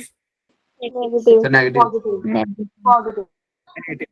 तो माइनस जी, पॉजिटिव नहीं होगा ना, नीचे की तरफ लग रहा है ये, नीचे टेढ़े वाले वाई में नीचे की तरफ लग रहा है कि टेढ़े वाले वाई में ऊपर की तरफ लग रहा है? सर नीचे वाले। नीचे की तरफ तो माइनस जी कॉस बीटा इंटू टाइम का स्क्वायर, उसके बाद 0 इज इक्वल टू, इस दोनों टर्म में से टाइम कॉमन ले लूं क्या मैं, टी, Yes, sir. तो क्या बचेगा यहाँ पे, यू साइन अल्फा माइनस जी कॉस बीटा इंटू टी, और यहाँ पे 2 बचेगा। करेक्ट है क्या बात? Yes, sir. Yes, sir. एक फैक्टर ये हो गया और एक फैक्टर ये हो गया। एक बार एक फैक्टर को 0 करूंगा और दूसरी बार दूसरे फैक्टर, एक बार एक फैक्टर को 0 करूंगा, U sine alpha minus ji cos beta into T by 2 is equal to 0, और दूसरी बार दूसरे फैक्टर को 0 करूंगा। करेक्ट है क्या यहाँ तक बात? Yes, sir. Yes, sir. Minus जी कॉस बीटा अपॉन 2 को उधर ले जाऊंगा तो प्लस हो जाएगा, तो जी कॉस बीटा इंटू टी को थोड़ा आगे लिख देता हूँ पहले ताकि कंफ्यूजिंग ना हो, अपॉन 2, और इधर बच जाएगा यू साइन अल्फा। सही है क्या यहाँ तक? Yes, sir. Yes, sir. अब टी को अकेला रोक दूंगा, 2 को उधर भेजूंगा, मल्टीप्लाइंग हो जाएगा तो 2 यू साइन अल्फा, और जी कॉस बीटा को उधर भेजूंगा तो डिवीजन में हो जाएगा तो कहलाएगा जी कॉस बीटा। करेक्ट है क्या Yes, बात? sir. Yes, sir. Yes, sir. तो आपका टाइम निकल आया। कितने टाइम निकले? एक टाइम निकला है कि 2 टाइम निकला है? टाइम की कितनी वैल्यूज निकली है? एक वैल्यू निकली है कि 2 वैल्यू निकली है? Sir, no. 2 वैल्यू। एक बार टाइम Zero. कितना था? 0. 0 0, और दूसरी बार टाइम कितना एक आया बार है? 2u sin alpha by Sin cos beta. जब ये यहाँ पर था, जब इसने मोशन शुरू किया, तब टाइम क्या था? 0 था। और जब ये मोशन कंप्लीट करके दोबारा से इसका डिस्प्लेसमेंट 0 हो गया, y 0 हो गया, यानी कि वर्टिकल डिस्प्लेसमेंट 0 हो गया, तब टाइम कितना हो रहा था? 2u sine alpha upon u sin alpha by g cos beta. g cos beta. Correct है क्या बात यहाँ तक? Yes, sir. Yes, sir. हाँ, समझ में आया सभी को? Yes, sir. अच्छा, अब इस टाइम को मैं लिखता हूँ, t is equals to 2u sine alpha upon g cos beta. Correct, यही टाइम था ना? Yes, sir. अब ये बताओ, जो u Yes, sine sir. Alpha है, जो आपने बताया u साइन अल्फा, जो u sine alpha perpendicular component है कि पैरेलल कंपोनेंट है, हॉरिजॉन्टल कंपोनेंट है कि वर्टिकल कंपोनेंट है u sine alpha? The horizontal. Vertical. अरे u साइन अल्फा किधर दिख रहा है? प्लेन के अलोंग दिख रहा है कि प्लेन के परपेंडिकुलर दिख रहा है? Along Perpendicular. बताओ, परपेंडिकुलर। तो मैं इसको लिख सकता हूँ, u लेना है लेकिन परपेंडिकुलर बनना है, अपॉन g cos बीटा। ये बताओ, जो g cos बीटा है वो इस प्लेन के अलोंग है कि प्लेन के अलोंग है कि प्लेन के परपेंडिकुलर है? हाँ, देखो ये ऐसे लग रहा है g cos बीटा, और एक इसके अलोंग लग रहा है g sin बीटा। तो जो आपने g cos बीटा लिखा है, इसको आप लिख सकते हो कि भैया एक्सीलरेशन लो, लेकिन कौन सा वाला लो? परपेंडिकुलर वाला लो। करेक्ट है क्या बात यहाँ तक? Yes, sir. Yes, sir. तो चाहे इस फॉर्मेट में लिखो, चाहे इस Yes, फॉर्मेट में आप लिखो, आपको समझने के लिए है कि ऐसे भी लिख सकते हो 2u sin alpha upon g cos beta, या ऐसे भी लिख सकते हो कि 2u perpendicular upon g perpendicular. अब वापस से आ जाते हैं हम सारी चीजों को डिफाइन करने में। ux हॉरिजॉन्टल कंपोनेंट क्या है वेलोसिटी का?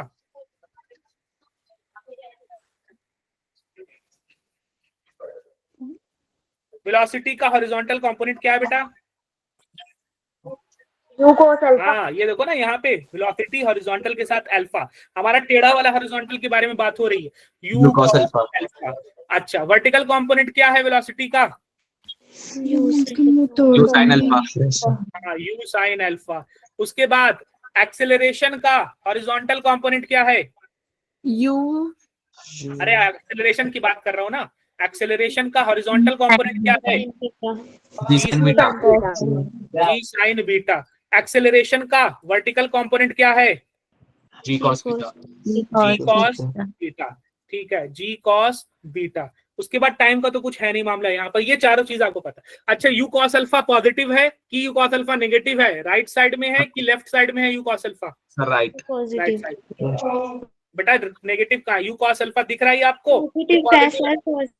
हाँ, पॉजिटिव एक्स एक्सिस के लॉन्ग है। ठीक है, तो आपको इसको पॉजिटिव रखना है। u साइन अल्फा जो परपेंडिकुलर कंपोनेंट है, ये u साइन positive है। ऊपर की तरफ है कि नीचे की तरफ है? पॉजिटिव है कि नेगेटिव है? Positive है।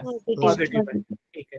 अच्छा, जो जी साइन बीटा है, जी साइन बीटा हॉरिजॉन्टल कंपोनेंट है, ये एक्स पॉजिटिव एक्स एक्सिस की तरफ है कि नेगेटिव एक्स एक्सिस की तरफ है? नेगेटिव एक्स एक्सिस रखना है इसमें आपको। और जो जी कॉस बीटा है वो पॉजिटिव वाई है। ये देखो, ये वाला जी कॉस बीटा नेगेटिव वाई है कि पॉजिटिव वाई है? Negative. नेगेटिव। यहाँ तक बात समझ में आई क्या सारे स्टूडेंट्स को? Yes, Yes, sir. yes, sir. अब हमें Yes, टाइम sir. निकाल दिया, अब हम मैक्सिमम हाइट निकालेंगे एच मैक्स। ठीक है, अच्छा अब जो हमारा जब हमारा पार्टिकल मान लो यहां पर पहुंचा है ना, जब वो चीज यहां पहुंचेगी तो मैं फिर से बना लेता हूं कि कुछ इस तरीके से हमने मोशन करना शुरू किया, ये बीटा है, ये यू वेलोसिटी के साथ अल्फा एंगल है, और फिर उसके बाद जो है कुछ इस तरीके से मोशन करके कंप्लीट कर रहा है। अब ये यहां पर जब पहुंचेगा तो इसकी हाइट क्या हो जाएगी, मैक्सिमम हो जाएगी। जब ये मैक्सिमम हाइट पे पहुंचेगा तो इस टेढ़े वाले y के अकॉर्डिंग बात कर रहा हूं, टेढ़े वाले x और टेढ़े वाले y कोऑर्डिनेट के अकॉर्डिंग बात कर रहा हूं कि इसकी जो वर्टिकल वेलोसिटी हो जाएगी वो कितनी हो जाएगी,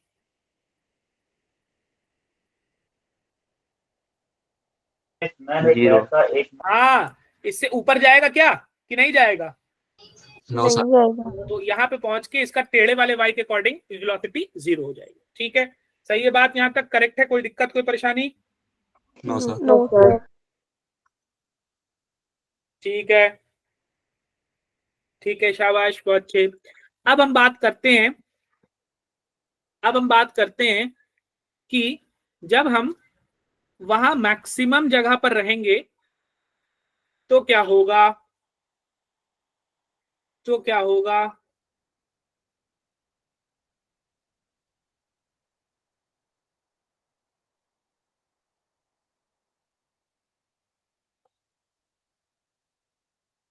तो बड़ा बदतमीजी कर रहा है लड़का।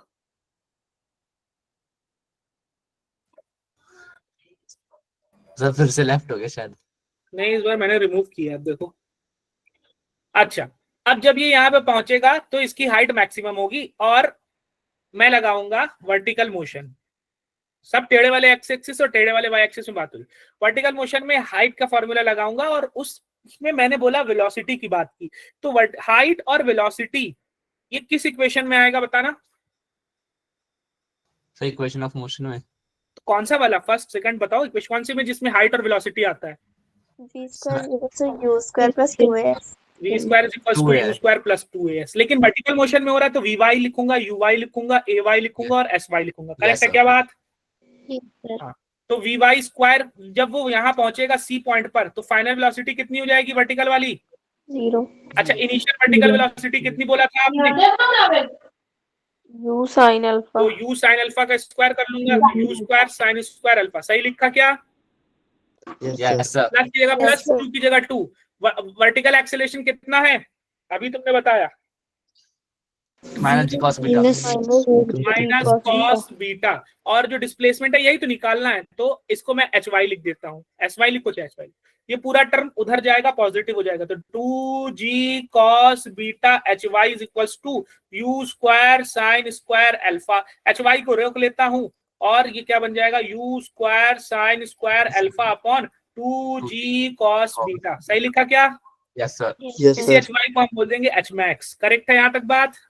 Yes sir. सर। तो आपने मैक्सिमम हाइट भी निकाल ली कि इंक्लाइंड प्लेन पर मैक्सिमम हाइट कहां तक जाएगा। अब अगर मैं कहूं जो आपने यू साइन अल्फा बताया है, यू साइन अल्फा बताया है, ये परपेंडिकुलर है कि पैरेलल है? परपेंडिकुलर। हाँ, जो ये वाले जो यू साइन बीटा आपने बताया था, सॉरी यू साइन अल्फा जो बताया था, यू साइन अल्फा बताया था परपेंडिकुलर, लेकिन स्क्वायर है तो मैं लिखूंगा कि परपेंडिकुलर वाली वेलोसिटी लो लेकिन स्क्वायर ले लो, अपॉन 2 लो जी कॉस बीटा जो आपने बताया, जो जी कॉस बीटा बताया ये परपेंडिकुलर एक्सेलरेशन है कि पैरेलल या अलोंग एक्सेलरेशन है? एक्सेलरेशन। पैरेलल है कि परपेंडिकुलर है? जी कॉस बीटा देखो यहाँ पर, ये जो जी कॉस बीटा है हमारे प्लेन के पैरेलल है, अलोंग है कि परपेंडिकुलर है? पैरेलल या अलोंग एक ही बात, परपेंडिकुलर है ना। जी कॉस बीटा परपेंडिकुलर है कि पैरेलल है? या अलोंग बोलो चाहे पैरेलल बोलो, परपेंडिकुलर। तो जी परपेंडिकुलर। तो अगर आपको मैक्सिमम हाइट निकालनी है तो आपको परपेंडिकुलर वेलोसिटी का स्क्वायर करना है अपॉन परपेंडिकुलर एक्सेलरेशन और 2 से डिवाइड कर देना है, निकल जाए। क्या फॉर्मूला है, ऐसे याद कर लो, u square sine square alpha 2g cos beta. Correct है क्या बात? यहाँ तक सभी को समझ में आई क्या बात? Yes, sir. Yes, sir. ठीक है, अब तीसरी चीज क्या निकालते थे हम? रेंज। अब हम यहाँ पे निकालेंगे बेटा रेंज। एक मिनट,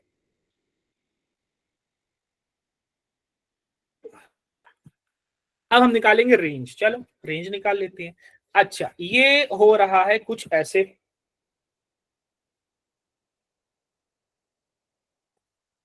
एक सेकंड, 2 मिनट दो बेटा मुझे सर।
चलिए बेटा, क्या पूछ रहे हैं?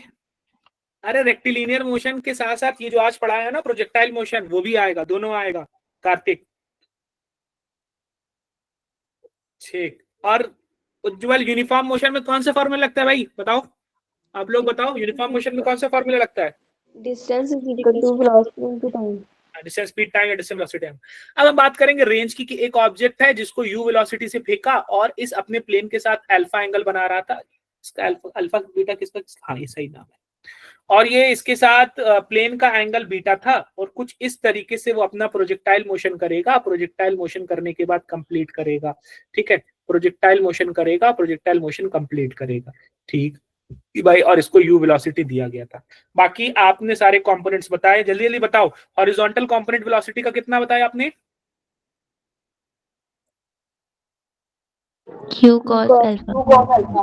हॉरिजॉन्टल बोल लो चाहे पैरेलल बोल लो चाहे अलोंग बोल लो, एक ही बात है। और परपेंडिकुलर वाला क्या बताया? U sine gravitational acceleration. Actual वाला, रियल वाला किस डायरेक्शन में लग रहा है? Vertically downward. वर्टिकली डाउनवर्ड लग रहा है। तो प्लेन के अलोंग हॉरिजॉन्टल ये कंपोनेंट कितना हो जाएगा? जी साइन बीटा होगा, ठीक है, पूरा कैलकुलेट करवाया हूं। और ये परपेंडिकुलर प्लेन के कितना हो जाएगा? cos बीटा, ठीक है। चलो, अब रेंज क्या होता है कि इसने जितना हॉरिजॉन्टल मोशन कंप्लीट किया बेटा, उसी को हम क्या बोलते हैं? रेंज बोलते हैं। जितना इसने हॉरिजॉन्टल मोशन कंप्लीट किया है उसी को हम क्या बोलते हैं? रेंज बोलते हैं। तो यहां से यहां तक का जो मोशन इसका हो रहा है, ये यहां से यहां तक का जो व्हाइट वाला हॉरिजॉन्टल डिस्टेंस कवर किया, रेंज कवर किया। अब ये रेंज हमको निकालना है।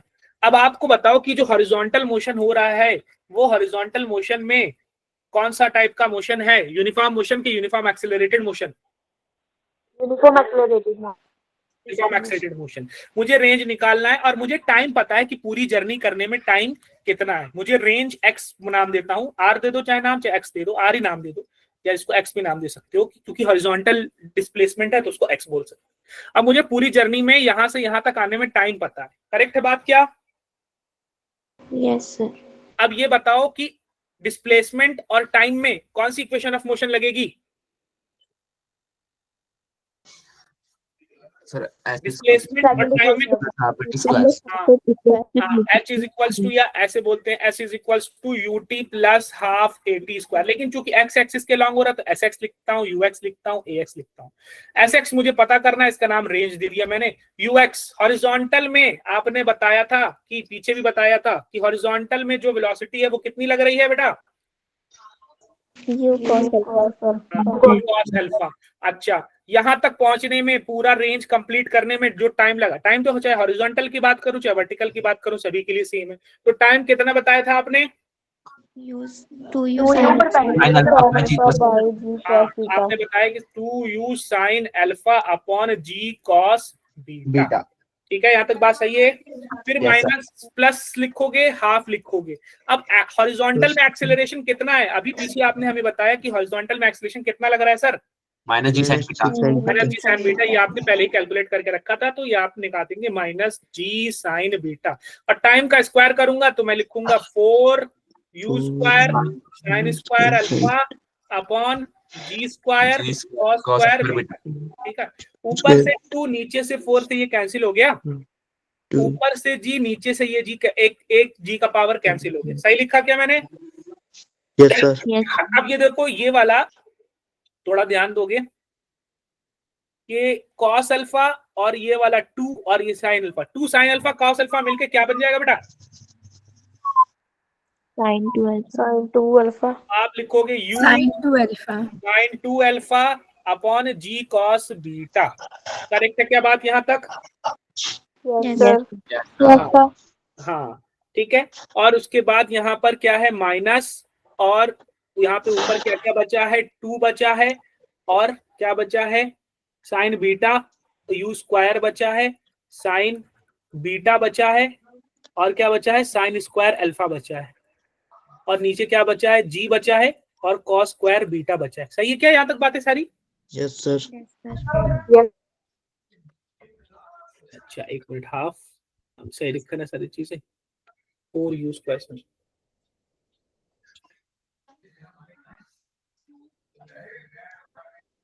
अब हमें इसी चीज को थोड़ा सा सॉल्व करना होगा, लेकिन इसमें एक चीज मुझे ध्यान देनी होगी। ठीक है, 2u sin अल्फा था ना, 4u मम्मा बोतल दा ढक्कन ला दे। स्क्वायर। ठंडा जो पानी तेरे थल्ले पिया मम्मा, पैर न मार दी। हाँ, पैर वजूगा किसी दा। अच्छा, एक चीज ये छूट रही थी कि ये u और ये u मिलके क्या हो जाएगा बेटा? u स्क्वायर हो जाएगा क्या बेटा? Yes sir. हाँ, ठीक है। अब मैं इसको वापस से 2 साइन अल्फा कॉस अल्फा लिख रहा हूँ, क्योंकि मुझे अरेंज करना है। थोड़ा थोड़ा सा धैर्य रखो, सब चीज हो जाएगी। अच्छा, यहाँ जी कॉस स्क्वायर बीटा है, यहाँ जी कॉस बीटा है, तो मुझे एलसीएम सेम बनाने के लिए नीचे ऊपर किससे मल्टीप्लाई करना पड़ेगा?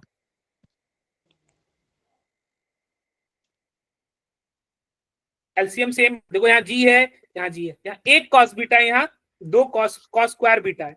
तो अगर मैं इधर कॉस बीटा नीचे मल्टीप्लाई कर दूं और इधर कॉस बीटा ऊपर मल्टीप्लाई कर दूं, तो क्या नीचे क्या बन जाएगा बेटा? g cos square सेम बन गया कि नहीं? Yes sir. Yes sir. अब क्या क्या बचा? ऊपर बचा है 2 यू स्क्वायर साइन अल्फा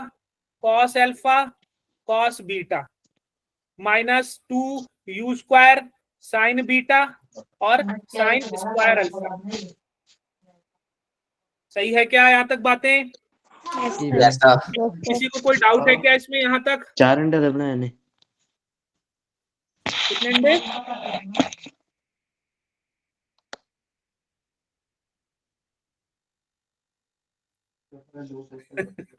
ਉਹ ਤਾਂ ਚਲਾ ਲੈਂਦਾ ਆਪਦਾ चली जाती है। ਸੱਚ ਬੋਲਦੇ ਨਹੀਂ हो वे बोली जाते। ਵਾਰ ਕਰੇ ए माइक ऑफ करो। अब देखो हमारे पास क्या क्या चीजें बची हैं रेंज में। अब इन दोनों टर्म में से क्या कॉमन ले सकता हूं? देखो 2u स्क्वायर दोनों में सेम है क्या बेटा? ध्यान से देखो, 2u स्क्वायर इधर भी है और 2u स्क्वायर इधर भी है, कॉमन ले लूं? yes चलो, मैंने 2u स्क्वायर कॉमन ले लिया। अच्छा, एक चीज और देख रहा हूं कि यहाँ पे साइन स्क्वायर अल्फा है और यहाँ पे साइन अल्फा है, तो ये वाली चीज कॉमन ले सकता हूं क्या मैं? Sine alpha. Yes sir. yes तो मैंने यहाँ पे कॉमन ले लिया साइन अल्फा। अब क्या क्या चीजें बची मेरे पास? Cos alpha cos beta, bracket में बचा मेरे पास cos alpha cos beta minus, और क्या क्या बचा यहाँ पे? Sine beta sine alpha. सही लिखा क्या मैंने कि गलत लिखा? कुछ गलत लिखा क्या मैंने यहाँ तक? नीचे क्या बचा? जी कॉस स्क्वायर बीटा बचा। जी कॉस स्क्वायर बीटा बचा। अच्छा, कोई मुझे बता सकता है cos alpha cos beta minus sine alpha sign beta किस चीज का फॉर्मूला होता है? ये तो पढ़ा होगा 10th में। Sir cos x plus y।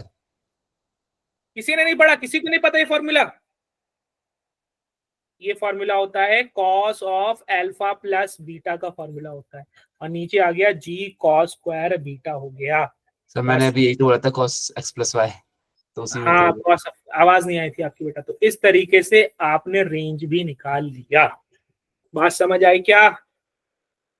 Yes sir. Yes, sir. अब किसी को कोई दिक्कत कोई परेशानी? No sir. चलो, अब No, वही sir. चीज, वही सारी सेम चीज जो मैंने आपको बताई, वही सारी सेम चीज। इसमें एक और केस है, जब ये प्रोजेक्टाइल को ऊपर से नीचे फेंक रहे हैं। तो जब वो ऊपर से नीचे फेंक रहे हैं तब हमने देखा टाइम कितना आ रहा है, कैलकुलेट करके ये आपको देखना है, ऑब्जर्व करना है, 2u sin alpha g cos beta. और जब मैंने नीचे से ऊपर फेंका था तब कितना आ रहा था, तो भी 2u sin alpha upon g cos beta आ रहा था। गलत है क्या यहां तक बात? सेम चीज आ रही है क्या? Yes sir. जब मैंने नीचे से ऊपर फेंका तो टाइम आया 2u sin alpha upon g cos beta, और जब इन्होंने ऊपर से नीचे फेंका तो भी 2u sin alpha upon g cos beta आया। अच्छा, जब मैंने हाइट निकाला था, मेरी हाइट कितनी आई थी भाई? मेरी हाइट आई थी u square sin square alpha upon 2g cos beta. इनकी हाइट कितनी आई है? u square sin square alpha upon 2g cos beta. यानी ऊपर से नीचे फेंक रहे हैं तब भी वही मैक्सिमम हाइट, ये वाली चीज मैक्सिमम हाइट। अच्छा, उसके बाद मैंने रेंज निकाला 2u square sine alpha cos of alpha plus beta upon g cos square beta, और यहाँ पे इन्होंने रेंज निकाला तो 2u square sine alpha cos of alpha minus beta upon g cos square beta. बस एक ये चेंज आ जाएगा, जब आप बॉडी को ऊपर से नीचे की तरफ फेंकोगे तो रेंज के फॉर्मूले में cos of alpha minus beta आ जाएगा, और हमारे केस में कितना आ रहा था? Cos of alpha plus beta आ रहा था। इन्होंने यहाँ पे करके कहीं दिखाया भी है, ये देखो, जब ये नीचे से ऊपर फेंक रहे थे तब रेंज जो आ रहा था cos of alpha plus beta आ रहा था, और जब ये ऊपर से नीचे फेंक रहे हैं तब रेंज कितना आ रहा है? सेम चीज आ रहा है, 2u square sine alpha G cos square beta, लेकिन cos of alpha minus beta आ जा रहा है। क्लियर है सारी चीजें कि नहीं क्लियर है? Yes, sir. Yes sir. कोई दिक्कत यहां तक, कोई परेशानी? No sir. चलो, अब बताओ फटाफट कि जो टाइम पीरियड आया था वो क्या आया था, कौन सा कंपोनेंट ऐसे कैसे आया था? बताओ, टाइम पीरियड का क्या फॉर्मूला था? 2u sin alpha 2u sin alpha upon g cos beta. g cos beta. हाँ, 2u sin alpha upon g cos beta, जिसको हम क्या लिख सकते थे? 2u perpendicular upon g perpendicular. h max की वैल्यू क्या आई थी? u square times square alpha by 2g cos 2g beta. cos beta. तो इसको हम कैसे लिख सकते हैं? u परपेंडिकुलर का square upon 2g perpendicular. Correct है बात यहां तक? Yes, sir. Yes sir. अब उसके बाद हमने रेंज निकाला, लेकिन रेंज में कोई ऐसा फॉर्मूला नहीं है। रेंज में आपको सारा कॉन्सेप्ट लगाना होगा, या तो कि इक्वेशन ऑफ मोशन लगा दो ये वाली, हॉरिजॉन्टल डायरेक्शन में इक्वेशन ऑफ मोशन ये लगा दो और सारी वैल्यूज निकाल के कैलकुलेट कर दो, या तो फॉर्मूला याद रख लो। अब आप लोगों के ऊपर डिपेंड है कि आप लोग अपना कॉन्सेप्ट स्ट्रॉन्ग करके सीधे कॉन्सेप्ट लगाना चाहते हो कि फॉर्मूला रट करके अपनी चीजों को आसान करना चाहते हो। जी आप लोगों के ऊपर डिपेंड है कि आप आसानी के लिए कौन सी चीज चाहते हो, कि नहीं मैं अपना फॉर्मूला लगा के फटाफट वैल्यू निकाल लूंगा, मैं फॉर्मूला को याद रखूं, मैं फॉर्मूला क्यों याद रखूं। या कोई कहेगी कि भाई, कोई स्टूडेंट कहेगी कि नहीं सर मेरे लिए तो फॉर्मूला आसान है, मैं फॉर्मूला रट लूंगी और आसानी से फटाफट बता दूंगी क्या है ये। या कोई स्टूडेंट कहेगा कि नहीं नहीं मेरे लिए तो कॉन्सेप्ट आसान है, मैं कॉन्सेप्ट फटाफट लगाऊंगा और फटाफट निकाल दूंगा वैल्यूज के साथ ही, तो ये झंझट नहीं करूंगा। तो वो अपने अपने स्टूडेंट्स के ऊपर अलग अलग डिपेंड है कि कौन कैसे कर रहा है। और एक डिफरेंस क्या है, जब मैं नीचे से ऊपर फेंक रहा हूं और ऊपर से नीचे फेंक रहा हूं तो रेंज के फॉर्मूले में क्या डिफरेंस आ जा रहा है? 2u sin alpha cos alpha minus beta minus beta हो जाएगा, बस बाकी सारी चीजें सेम हो जाएंगी। यहाँ तक बात समझ में आई क्या सारे स्टूडेंट्स को? कोई दिक्कत कोई परेशानी? No sir. चलो, अगर परेशानी नहीं है तो एक क्वेश्चन हम ये कर लेते हैं। क्वेश्चन है थोड़ा सा वो कुछ नहीं है, मुश्किल नहीं है। अच्छा, हम तो इसको बीटा बोलते थे ना, इन्होंने क्या नाम दे दिया इसको, इस वाले एंगल को अल्फा दे दिया है। करेक्ट? Yes, sir. हम क्या बोलते थे? हम इसको बीटा बोलते थे। और हम इस वाले एंगल को क्या बोलते थे? अल्फा। अल्फा। रेंज पूछा है उन्होंने कि प्लेन 30 डिग्री पर फेंका जा रहा है हॉरिजॉन्टल से, और यू 12, ये हॉरिजॉन्टल, ये इन्होंने अल्फा नाम दिया, हम इसको बीटा देते थे, इंक्लाइंड प्लेन का एंगल, इन्होंने अल्फा नाम दिया है, तो इनका नाम बदल के अपना नाम रखो जो तुमने सीखा है। और जो रिस्पेक्ट टू द हॉरिजॉन्टल, और एक प्रोजेक्टाइल फेंका जा रहा है 2 की स्पीड से बेस ऑफ द प्लेन जो मेकिंग है 15 की डिग्री के एंगल पे फेंका जा रहा है, और हम इसको बोलते थे कि ये अल्फा एंगल है जो कि 15 डिग्री के एंगल पर ऑब्जेक्ट को फेंका जा रहा है। इन्होंने थीटा नाम दिया है, हम इसको अल्फा नाम देंगे, इन्होंने अल्फा नाम दिया है, हम इसको बीटा नाम देंगे, क्योंकि हमारा नाम बीटा था इधर वाला और हमारा नाम अल्फा था इधर वाला। With respect to the plane assume, तो distance from the base at which the particle hits the plane, तो ऐसे पार्टिकल जाएगा, मोशन करेगा, और मान लो यहाँ पे जाके हिट कर रहा है, और यहाँ से स्टार्ट किया था मोशन, तो यहाँ से हिट करने वाले पॉइंट के बीच की डिस्टेंस आपको निकालनी है, जिसको टेक्निकली हम क्या नाम देते हैं इस डिस्टेंस को, जो मैंने अभी बनाया है रेड पेन से? रेंज। रेंज का फॉर्मूला याद तो नहीं होगा, लेकिन फिर भी कोशिश करो, बताओ क्या था? Sorry, alpha cos alpha plus beta by g cos square by beta. cos square beta, correct है क्या बात यहाँ तक? 2u स्क्वायर साइन अल्फा, ये नीचे Yes, वाला sir. फेंकने वाला है, तो उसको प्लस कर देना, cos alpha plus beta upon G cos square beta. बस सारी वैल्यूज पता है। 2u स्क्वायर कितना हो जाएगा? u की वैल्यू कितनी दी है? 4 हो जाएगा। 4 हो जाएगा, ठीक है। साइन अल्फा, अल्फा हमारा कितना है? 15 डिग्री। 30 है अल्फा। देखो यहाँ पे अल्फा ये एंगल है जिससे फेंका, जिस हॉरिजॉन्टल से जितने पे फेंका जा रहा है वो अल्फा है, और मैंने पहले ही बता दिया था कि हॉरिजॉन्टल से जितने पे फेंका जा रहा है उन्होंने थीटा नाम दिया, और हम उसको क्या नाम देते हैं? अल्फा। Alpha alpha. अल्फा हमारा कितना है? 15 degree. Cos of alpha plus beta करो, ये देखो बीटा 30 है और अल्फा 15 है, कितना हो जाएगा? 45 अपॉन जी की वैल्यू कितनी रख दो? 10 cos square beta, cos beta कितना है हमारा? 30 है, 30। कॉस स्क्वायर 30, बस ये कैलकुलेट करना है। तो 4 2 8 हो जाएगा, और कॉस 45 की वैल्यू होती है 1/√2, और साइन 15 की वैल्यू मैं बता देता हूँ 0.65 होती है, नीचे 10 हो गया, और कॉस 30 की वैल्यू क्या होती है? √3/2, लेकिन √3/2 का स्क्वायर करूंगा तो 3/4 हो जाएगा, करेक्ट है क्या? Yes sir. और ये नीचे वाला 4 ऊपर चला जाएगा, करेक्ट है क्या? Yes sir.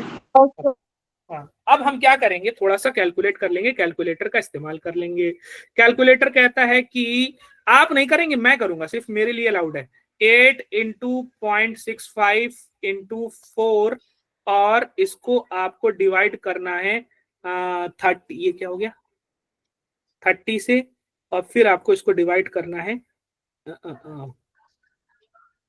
√2 से, तो मल्टीप्लाई हो गया, एक मिनट। 8 × क्या हो गया? 8 4 32 हो गया ना, 32 × 0.65, 32 × 0.65 किया हमने, फिर डिवाइड किया हमने 30 से, फिर डिवाइड किया हमने √2 से, ठीक है। कहीं कुछ गड़बड़ हो रही है, एक मिनट देखता हूं मैं। 2u स्क्वायर की जगह 4 हो गया, और साइन 15 cos 45 1/√2। अच्छा जी, जी की वैल्यू 10, cos 30 की वैल्यू √3/2, 3/4। साइन 15 की वैल्यू शायद गलत रख दो, साइन 15, अच्छा, साइन 15 की वैल्यू 0.25 होगी बेटा, गलत कर दिया है, ठीक। अब मैं फिर से थोड़ा सा कैलकुलेट कर लेता हूं, और फिर आपको बताता हूं कि क्या होगा।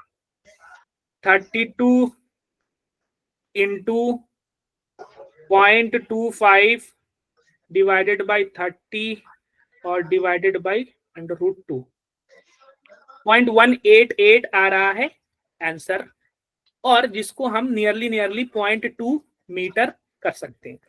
अब बताओ इनमें से, अच्छा लिखा भी है, the distance from the base at which the particle hits the plane is close to बोला है, एक्यूरेट वैल्यू नहीं बोला है। तो अगर 0.2 मीटर है तो इसको मैं सेंटीमीटर में चेंज करूंगा, कितना हो जाएगा बेटा? 20 सेंटीमीटर। तो कौन सा ऑप्शन आपका करेक्ट हो जाएगा?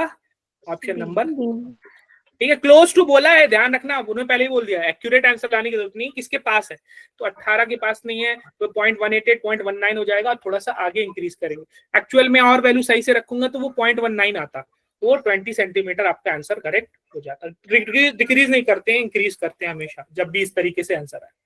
बात समझ आई यहाँ तक सारे स्टूडेंट्स को? Yes sir. हाँ, अच्छा, तो अब रिलेटिव मोशन इन 2D की हम बात करेंगे आज, ठीक है। उससे पहले हम देख लेते हैं कि आप कोई क्वेश्चन लगा सकते हो क्या यहाँ पर। तो एक क्वेश्चन, ये क्वेश्चन लगाया था क्या किसी स्टूडेंट ने?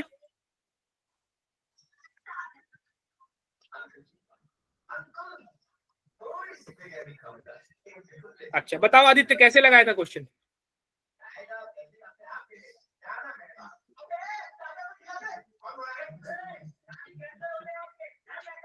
चलो, मैं आज एक नया टॉपिक तो नहीं पढ़ाना चाह रहा हूं, चलो ये क्वेश्चन कर लो। The range of the projectile at an angle 15 degree with the horizontal is 50 metre, ठीक है। अच्छा, ये तो करवा रखा था क्या मैंने आपको? ये क्वेश्चन करवाया क्या बेटा आप लोगों को? नहीं करवाया? सर करवाया? करवाया। हाँ, ये वाला तो करवा रखा है मैंने। अच्छा जी, चलो ठीक है जी। मैं कोशिश तो कर रहा हूँ कि रिलेटिव मोशन पढ़ा दूं, लेकिन मुझे लग नहीं रहा तुम लोग की हालत है रिलेटिव मोशन पढ़ने की, इतना थोड़ा सा कॉन्सेप्ट पढ़ने के बाद। पढ़ा दूं क्या रिलेटिव मोशन? Yes sir. चलो, यस सर। चलो ठीक है, अच्छी बात है, वेरी गुड, बहुत अच्छे। चलो, रिलेटिव मोशन की बात करें, अब हम रिलेटिव मोशन पढ़ेंगे 2 डायमेंशन में। 2 डायमेंशन में अगर हम रिलेटिव मोशन, हाँ बेटा, रेक्टिलिनियर मोशन भी आएगा, और आज जो मैं पढ़ा रहा हूं और जो मैं पहले पढ़ा चुका हूं प्रोजेक्टाइल मोशन, वो भी आएगा, बोथ टॉपिक आएंगे, ठीक है। रिलेटिव रेक्टिलिनियर मोशन पूरा आएगा जो पढ़ा चुका हूं, और जो प्रोजेक्टाइल मोशन आएगा वो भी आएगा, जो अभी तक मैंने पढ़ाया है वो भी आएगा। इंक्लाइंड मोशन, इंक्लाइंड प्लेन का शायद ना आए, बहुत ही कम क्वेश्चन ऐसे आते हैं, लेकिन एक बार आप पढ़ के रिवाइज करके चले जाना, आएगी सारी चीजें आएंगी, वो टॉपिक आएगा, ठीक है। चलो, रिलेटिव मोशन की बात करें, कि अगर मैं रिलेटिव मोशन की बात करूं 2 डायमेंशन में, तो बहुत ही इंटरेस्टिंग कॉन्सेप्ट रिलेटिव मोशन का। कैसे? अगर आप एक ट्रेन में बैठे हो बेटा, और ट्रेन चल रही है, और ट्रेन की सीट पर आप बैठे हुए हो कुछ इस तरीके से, मान लो रोहित बैठे हुए हैं, और रोहित एक बॉल को ऊपर की तरफ उछालते हैं। अब जब रोहित को ये बॉल उछलते हुए देखेगी, मोशन करते हुए देखेगी, तो रोहित को सिंपली ऊपर जाते हुए दिखेगी और वापस से नीचे आते हुए दिखेगी, ठीक है। सही बोला क्या मैंने? ऐसे ही होगा क्या? अगर आप ट्रेन में बैठे हो तो आपको ऐसे ही दिखेगी बॉल, ऊपर जाते हुए और नीचे आते हुए। लेकिन अगर मैं आपसे कहूं कि आप ट्रेन में बैठे हो और बॉल को उछाल रहे हो, तो मुझे ये बॉल ऊपर जाते हुए और नीचे जाते हुए नहीं दिखेगी, मुझे ये बॉल 2 डायमेंशन में मोशन करते हुए दिखेगी, क्योंकि ये बॉल ट्रेन के अंदर है और ट्रेन की कुछ ना कुछ वेलोसिटी आगे की तरफ है, तो इस बॉल की भी कुछ ना कुछ वेलोसिटी आगे की तरफ होगी। अब रोहित ने इस बॉल को ऊपर की तरफ फेंका, तो रोहित ने इस बॉल को वर्टिकल वेलोसिटी भी दे दिया, यानी अब इस बॉल की 2 वेलोसिटी हो जाएगी, एक यूएक्स हॉरिजॉन्टल डायरेक्शन में और एक यूवाई वर्टिकल डायरेक्शन में। इन दोनों का रिजल्टेंट वेलोसिटी कुछ ऐसे बनेगा यू, और ये बॉल मुझे कुछ इस तरीके से प्रोजेक्टाइल मोशन करते हुए दिखेगी। और जो प्रोजेक्टाइल मोशन करके दिखेगी, ये 2 डायमेंशन मोशन कहलाता है कि 1 डायमेंशन मोशन कहलाता है? 2 डायमेंशन। 2 डायमेंशन। तो रोहित की नजर में, रोहित की रेफरेंस में, रोहित की आंखों से, रोहित के चश्मे से, ये मोशन सिंपली एक डायरेक्शन में हुआ है। रोहित बैठे, बॉल उछाले ट्रेन में, तो वो उसको ऊपर जाते हुए नीचे आते हुए दिखे। लेकिन मैं बाहर खड़ा हूं और मैं ट्रेन की विंडो से देख रहा हूं कि भैया ये बॉल तो आगे की तरफ भी बढ़ रही है ट्रेन के साथ साथ, क्योंकि ट्रेन में है, और ये बॉल रोहित ने ऊपर उछाला तो ऊपर की तरफ भी जा रही है। तो ये दोनों का मिला करके रिजल्टेंट वेलोसिटी उसकी किसी ऑब्लिक एंगल पर आ रही है, और ऑब्लिक एंगल पर कुछ इस तरीके से बॉल को फेंका जाए तो वो प्रोजेक्टाइल मोशन करते हुए, 2 डायमेंशन मोशन करते हुए दिखाई दे। उसी चीज को बताया है सेम, कि ट्रेन ना बोलो, मैं बोल रहा हूं कि एक लड़का स्केट पर है। मान लो कि हमारे पास कोई स्टूडेंट है, आकाश स्केटिंग कर रहे हैं। अब आकाश स्केटिंग कर रहे हैं तो वो अपने हाथ में बॉल लिए हुए हैं, और स्केटिंग करते करते वो बॉल को ऊपर फेंक रहे हैं, और वो बॉल भी क्या हो रही है, ऊपर जा रही है और नीचे आ रही है। तो आकाश को वो बॉल कैसी दिखेगी जाती हुई, उसको तो सिर्फ ऊपर जाते हुए और नीचे आते हुए दिखेगी, जैसे यहाँ पर रोहित को ट्रेन में ऊपर जाते हुए नीचे आते हुए दिख रही। लेकिन ये हूं मैं और मैं बाहर खड़े होकर के देख रहा हूं, लेकिन मुझे ये बॉल दो तरीके से दिखेगी। क्यों? क्योंकि आकाश रोलर स्केटर पर यू वेलोसिटी से चल रहे थे और बॉल इनके हाथ में थी, यानी स्केटिंग के साथ साथ ये भी बॉल यू वेलोसिटी से हॉरिजॉन्टली जा रही थी। अब इस आकाश लड़के ने ऊपर की तरफ फेंका तो उसके पास एक वर्टिकल वेलोसिटी uy भी आ गई। इन दोनों का रिजल्टेंट मिला करके वेलोसिटी कहीं ना कहीं बीच वेक्टर में आ जाएगी इन दोनों के, और इस तरीके से ऑब्लिक एंगल पर फेंकने पर जो मोशन हो जाएगा बॉडी का, प्रोजेक्टाइल मोशन, 2 डायमेंशन मोशन मुझे दिखेगा। यानी कि बॉल तो एक ही है, फेंका उसको वही जा रहा है, वेलोसिटी दी जा रही है, और नजरिया अलग अलग है, रेफरेंस अलग अलग है, रिलेटिव मोशन अलग अलग हो रहा है, अलग अलग आंखों से देखा जा रहा है। एक वो पर्सन जिसने फेंका उसकी आंखों से देखा जा रहा है, और एक वो पर्सन जो बाहर खड़ा है उसकी आंखों से देखा जा रहा है। तो जो पर्सन फेंक रहा है उसको तो सिर्फ वर्टिकल मोशन करते हुए, 1 डायमेंशन मोशन करते हुए ऊपर नीचे दिख रहा है, लेकिन जो पर्सन बाहर खड़ा हुआ है, जो रुका हुआ है रेस्ट में, उसको वो 2 डायमेंशन मोशन करते हुए आ रहा है। तो हमको समझ में आया कि जो मोशन है वो कभी भी एब्सोल्यूट नहीं होता है, रिलेटिव होता है। रिलेटिव का मतलब एक पर्सन के रिलेशन में, एक पर्सन के नजर से, और रिलेटिव का मतलब दूसरे पर्सन के रिलेशन में दूसरे पर्सन की नजर से मोशन को हम बात करेंगे। उसी तरीके से यहाँ पर हमको समझाया ये गया है कि देखो यहाँ पर क्या है, एक चिड़िया जा रही है और ये चिड़िए को 2 पर्सन देख रहे हैं। एक पर्सन ये सी वो भी चलते वो देख रहा है, और एक पर्सन ये बी वो भी देख रहा है, और इस पर्सन सी की नजर में ए चिड़िया को देखा जा रहा है, ए चिड़िया की डिस्टेंस बताई जा रही है, ए चिड़िया की पोजीशन बताई जा रही है।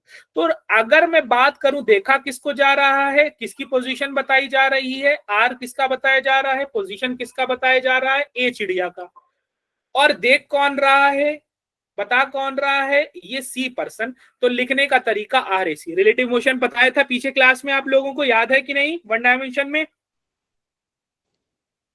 Yes sir. Yes sir. अब उसी चिड़िया को पोजीशन बता रहा है, देख रहा है, कौन देख रहा है, देखा किसको जा रहा है, चिड़िया ए को देखा जा रहा है, बर्ड ए को देखा जा रहा है। लेकिन यहाँ पर अब दूसरे पर्सन की नजर में, बी पर्सन की नजर में देखा जा रहा है, तो रिलेटिव टू बी, बी बता रहा है, बी की आंखों से देखा जा रहा है, बी के चश्मे से। तो यहाँ पर चिड़िया एक ही है, बर्ड एक ही है, लेकिन उसकी 2 डिफरेंट पोजीशन है, क्योंकि 2 अलग अलग पर्सन की नजर से 2 अलग अलग रिलेटिव पोजीशन बताई जा रही है। तो यहाँ पर एक बर्ड है और यहाँ पर पर्सन ए है, ठीक है, ये बर्ड है ऐसे उड़ रही, और ये उसने देखा, पोजीशन बताया कि सर देखिए ये जो मैं हूं पर्सन ए और इस बर्ड सी को देख रहा हूं, मेरे हिसाब से, मेरे रिस्पेक्ट में, मेरे रिलेटिव में जो ए की बर्ड ए की पोजीशन मेरे रिस्पेक्ट में, सी के रिस्पेक्ट में, वो आर ए सी है। और दूसरा स्टूडेंट यहाँ पे खड़ा है, कह रहा सर ये मैं भी इस चिड़िया को देख रहा हूं, तो इस चिड़िया की पोजीशन ए, लेकिन मेरी आंखों की नजर से मेरे रिस्पेक्ट में, बी के रिस्पेक्ट में जो होगी वो आर ए बी होगी। अच्छा, अब मैं थोड़ा सा ए स्टूडेंट से फिर से पूछता हूं कि अच्छा तुम्हारी नजर में बी की पोजीशन क्या है, तुम्हारी नजर में बी का लोकेशन क्या है? उसने कहा कि सर देखिए मैं बी को देख रहा हूं और मैं देख रहा हूं, कोई पोजीशन बता रहा हूं, मैं आर बता रहा हूं, मैं किसके आर बता रहा हूं, मैं किसका पोजीशन बता रहा हूं, बी का, और किसके रिस्पेक्ट में बता रहा हूं, मेरे रिस्पेक्ट में, मेरी आंखों से, ए के रिस्पेक्ट में, ए के पर्सपेक्टिव में, ए के चश्मे से देखा जा रहा है। तो कुछ इस तरीके से यहाँ पर एक ट्रायंगल कंप्लीट होता हुआ मुझे दिख रहा है। करेक्ट है बात? यहाँ तक समझ में आई क्या सारे स्टूडेंट्स को? Yes sir. अब अगर आप ध्यान दोगे तो एक वेक्टर ऐसे बनाया मैंने आर ए सी, दूसरा वेक्टर मैंने ऐसे बनाया है आर ए बी, और तीसरा वेक्टर मैंने ऐसे बनाया है आर बी ए। अगर क्या यहाँ पे मैं ट्रायंगल लॉ ऑफ एडिशन की बात करूं तो यहाँ पे 2 वेक्टर्स ऐड हो रहे हैं और तीसरा उनका रिजल्टेंट वेक्टर बन करके हमको बता रहा है। तो क्या बता सकते हो कौन कौन सा वेक्टर ऐड हो रहा है और कौन सा उसका रिजल्टेंट बन रहा है? अगर मैं कुछ इस तरीके से बताऊं कि ये वेक्टर ए है और ये वेक्टर बी है, और इनिशियल पॉइंट को फाइनल पॉइंट से जोड़ने पर ये हमको रिजल्टेंट वेक्टर मिलता है। ये आपको आज की क्लास में, एक्स्ट्रा क्लास में समझाया था। उसी कंसेप्ट पर, उसी बेसिस पर ट्रायंगल लॉ ऑफ एडिशन लगा के बता सकते हो, मैथमेटिकली इसका इक्वेशन लिख सकते हो। क्या कौन सा वेक्टर किसमें ऐड होके कौन सा रिजल्ट दे रहा है? जैसे यहां पर क्या हुआ है, कौन सा वेक्टर किसमें ऐड हुआ, रिजल्ट कौन सा हुआ है इस वाले ट्रायंगल में? Sir A B vector add हुआ है ना। ए, तो बोलो मैथमेटिकली बोलो, this plus this equals to result this, कैसे लिखेंगे? चलो मैं बताता हूं। यहाँ पे वेक्टर ए के हेड पर वेक्टर बी का टेल जोड़ा गया है, यानी इन दोनों का एडिशन हुआ है, और फिर स्टार्टिंग पॉइंट ऑफ ए और एंड पॉइंट ऑफ बी को जोड़ा गया है, तो रिजल्ट वेक्टर आर मिला है। सही किया क्या मैंने? ऐसे ही है क्या? Yes sir. यस अब यहाँ देखो, आर बी ए वेक्टर के हेड पर आर ए बी वेक्टर का टेल रखा गया है, आर ए बी वेक्टर का टेल रखा गया है, और आर बी ए वेक्टर का स्टार्टिंग पॉइंट और आर ए बी वेक्टर का एंड पॉइंट को जोड़ा गया है, कंबाइन किया गया है, ये कुछ इस तरीके से। तो यहाँ पे कौन दो वेक्टर्स जुड़ रहे हैं और रिजल्ट क्या बन रहा है? R B A plus R A B equal to R A C. Very good, शाबाश। आर, अरे ए नाम है, बी नाम है, उसका सी नाम है ना, आर ए सी। ए को देखा जा रहा है सी की नजरों से, ए को देखा जा रहा है बी की नजरों से, और बी को देखा जा रहा है इसकी नजरों से। ठीक है, एक मिनट। ओहो, नाम यहाँ थोड़ा सा गड़बड़ कर दिया। इसका नाम ए है, इसका नाम बी है, और इसका नाम सी है। थोड़ा सा नाम गड़बड़ कर दिया। ठीक है, ए सी, ये सी नाम इसका है और ये बी नाम इसका है। ठीक है बेटा, थोड़ा इससे पूछा था मैंने, तो बी को देख रहा था, सी को देख रहा था। थोड़ा करेक्शन किया, समझ में आया कि फिर से बताऊं करेक्शन क्या किया मैंने? थोड़ा सा नाम इधर उधर लिख दिया था मैंने। ठीक है, ये सही लिखा है क्या? ये क्या लिखा है, कौन पढ़ के बताएगा मुझे? हाँ, किसको देखा जा रहा है यहाँ पर? ए को। और किसके पर्सपेक्टिव ए में, को किसके सी की नजरों से देखा, ए को सी के पर्सपेक्टिव से देखा जा रहा है, और यहाँ पर? ए को बी के ए रिस्पेक्टिव, को बी के पर्सपेक्टिव और यहाँ पर किसको देखा जा रहा है, किसके पर्सपेक्टिव में? बी को सी के। सी के ये आर ए सी रिस्पेक्टिव। होगा, ये आर बी होगा, और ये आर बी सी होगा। थोड़ा सा वर्ड्स लेटर इधर उधर गड़बड़ लिख दिया था। अब बताओ जरा फिर से, ये वाला कौन सा वेक्टर किस में ऐड होके कौन सा रिजल्ट दे रहा है? R R A B C plus R B C R B C में ऐड हो रहा है क्या? R A B, R A और रिजल्ट क्या बन रहा है? आर ए आर ए देख रहे हो, आर बी सी के हेड पर रखा गया है आर ए बी का टेल, और starting point of R B C और end point, head point of R A B को ज्वाइन करके रिजल्ट वेक्टर, ब्लू वाला वेक्टर आर ए सी लिखा गया। करेक्ट है क्या यहाँ तक बात? यस हाँ, बस इस तरीके से आपने क्या बना लिया, आपने उनकी पोजीशन के बीच का एक रिलेशन बना लिया, R B C R A B. अब मैं कह रहा हूं कि अगर ये लोग चल रहे होते, तो अगर ये लोग मोशन कर रहे, बस एक मिनट, मैं क्लास लीव कर रहा हूं, ज्यादा टाइम नहीं लूंगा, बस एक मिनट।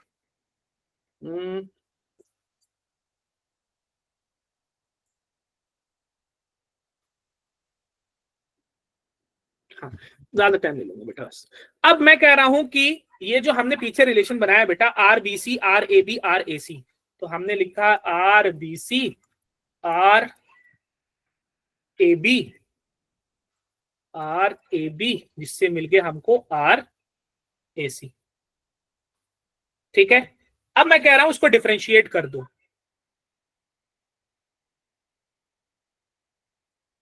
अब मैं कह रहा हूं उसको डिफरेंशिएट कर दो, D D T of R B C plus D D T of R A B और equals to D D T of R A C. तो अगर पोजीशन का डिफरेंशिएशन, चेंज इन पोजीशन का डिफरेंशिएशन करेंगे तो कौन सी क्वांटिटी मिलेगी बेटा? वेलोसिटी। वेलोसिटी बीसी मिलेगी ना, कि कुछ और मिलेगा?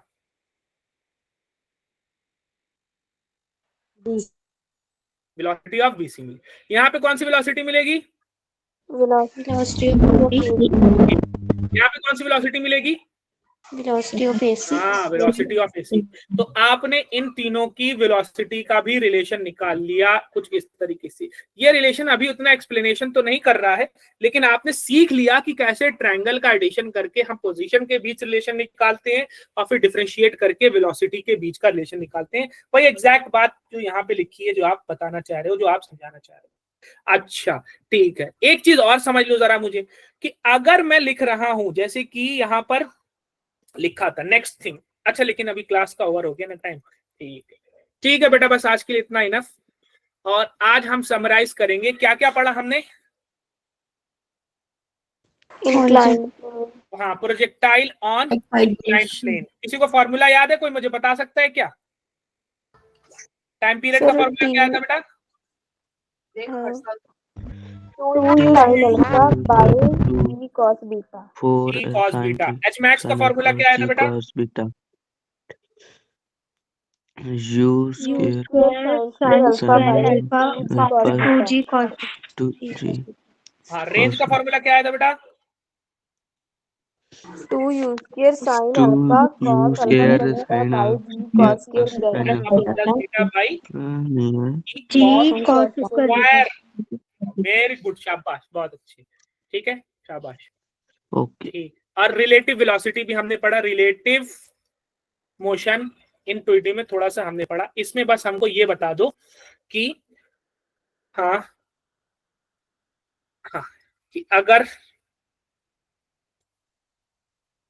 इस पर्सन बी ने इस चिड़िया ए को देखा और इस पर्सन सी ने भी इस बर्ड सी को देखा, तो यहाँ पर पोजीशन बताया इसने, बी ने बताया, तो कैसे लिखूं? आर A B और सी ने भी बताया ए की पोजीशन, कैसे बताऊं? A A C.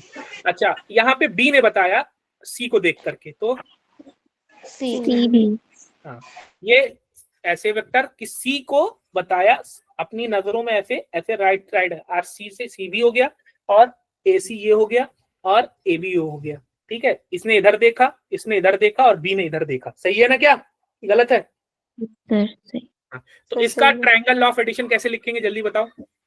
RCB RCB plus RAC is equal to RAB. RAB very good, शाबाश। ये बहुत काम की चीज है। अब हम इसको नेक्स्ट 2D मोशन में देखेंगे। बाकी जो रिसोर्सेज आप देख सकते हो, ये रिसोर्सेज यू हैं, और रिलेटिव मोशन अब हमारा शुरू हो गया, इसको हम कंप्लीट करेंगे नेक्स्ट क्लास में। चलो बेटा, that's it for today, thank you so much. जबरदस्त आज आप लोग पढ़े हो। तो जो हमारे पर्सन बी और सी थे वो भी मोशन में थे या फिर रेस्ट में थे? हाँ, वो भी मोशन में थे। जब हमने डिफरेंशिएट कर दिया तो उनकी वेलोसिटी निकाल ली। पहले हमने किसी पॉइंट पे रुक के उनकी पोजीशंस के बीच रिलेशन निकाला, फिर हमने डिफरेंशिएट किया जिससे उनके बीच की वेलोसिटी निकल गई। नींद आने लग गई पढ़ करके? अरे बेटा, थोड़ा थोड़ा करना पड़ेगा। अब 1.5 घंटे की क्लास हो गई ना, तो थोड़ा सा मेहनत करना पड़ेगा आपको, तभी होगा ऐसे। सर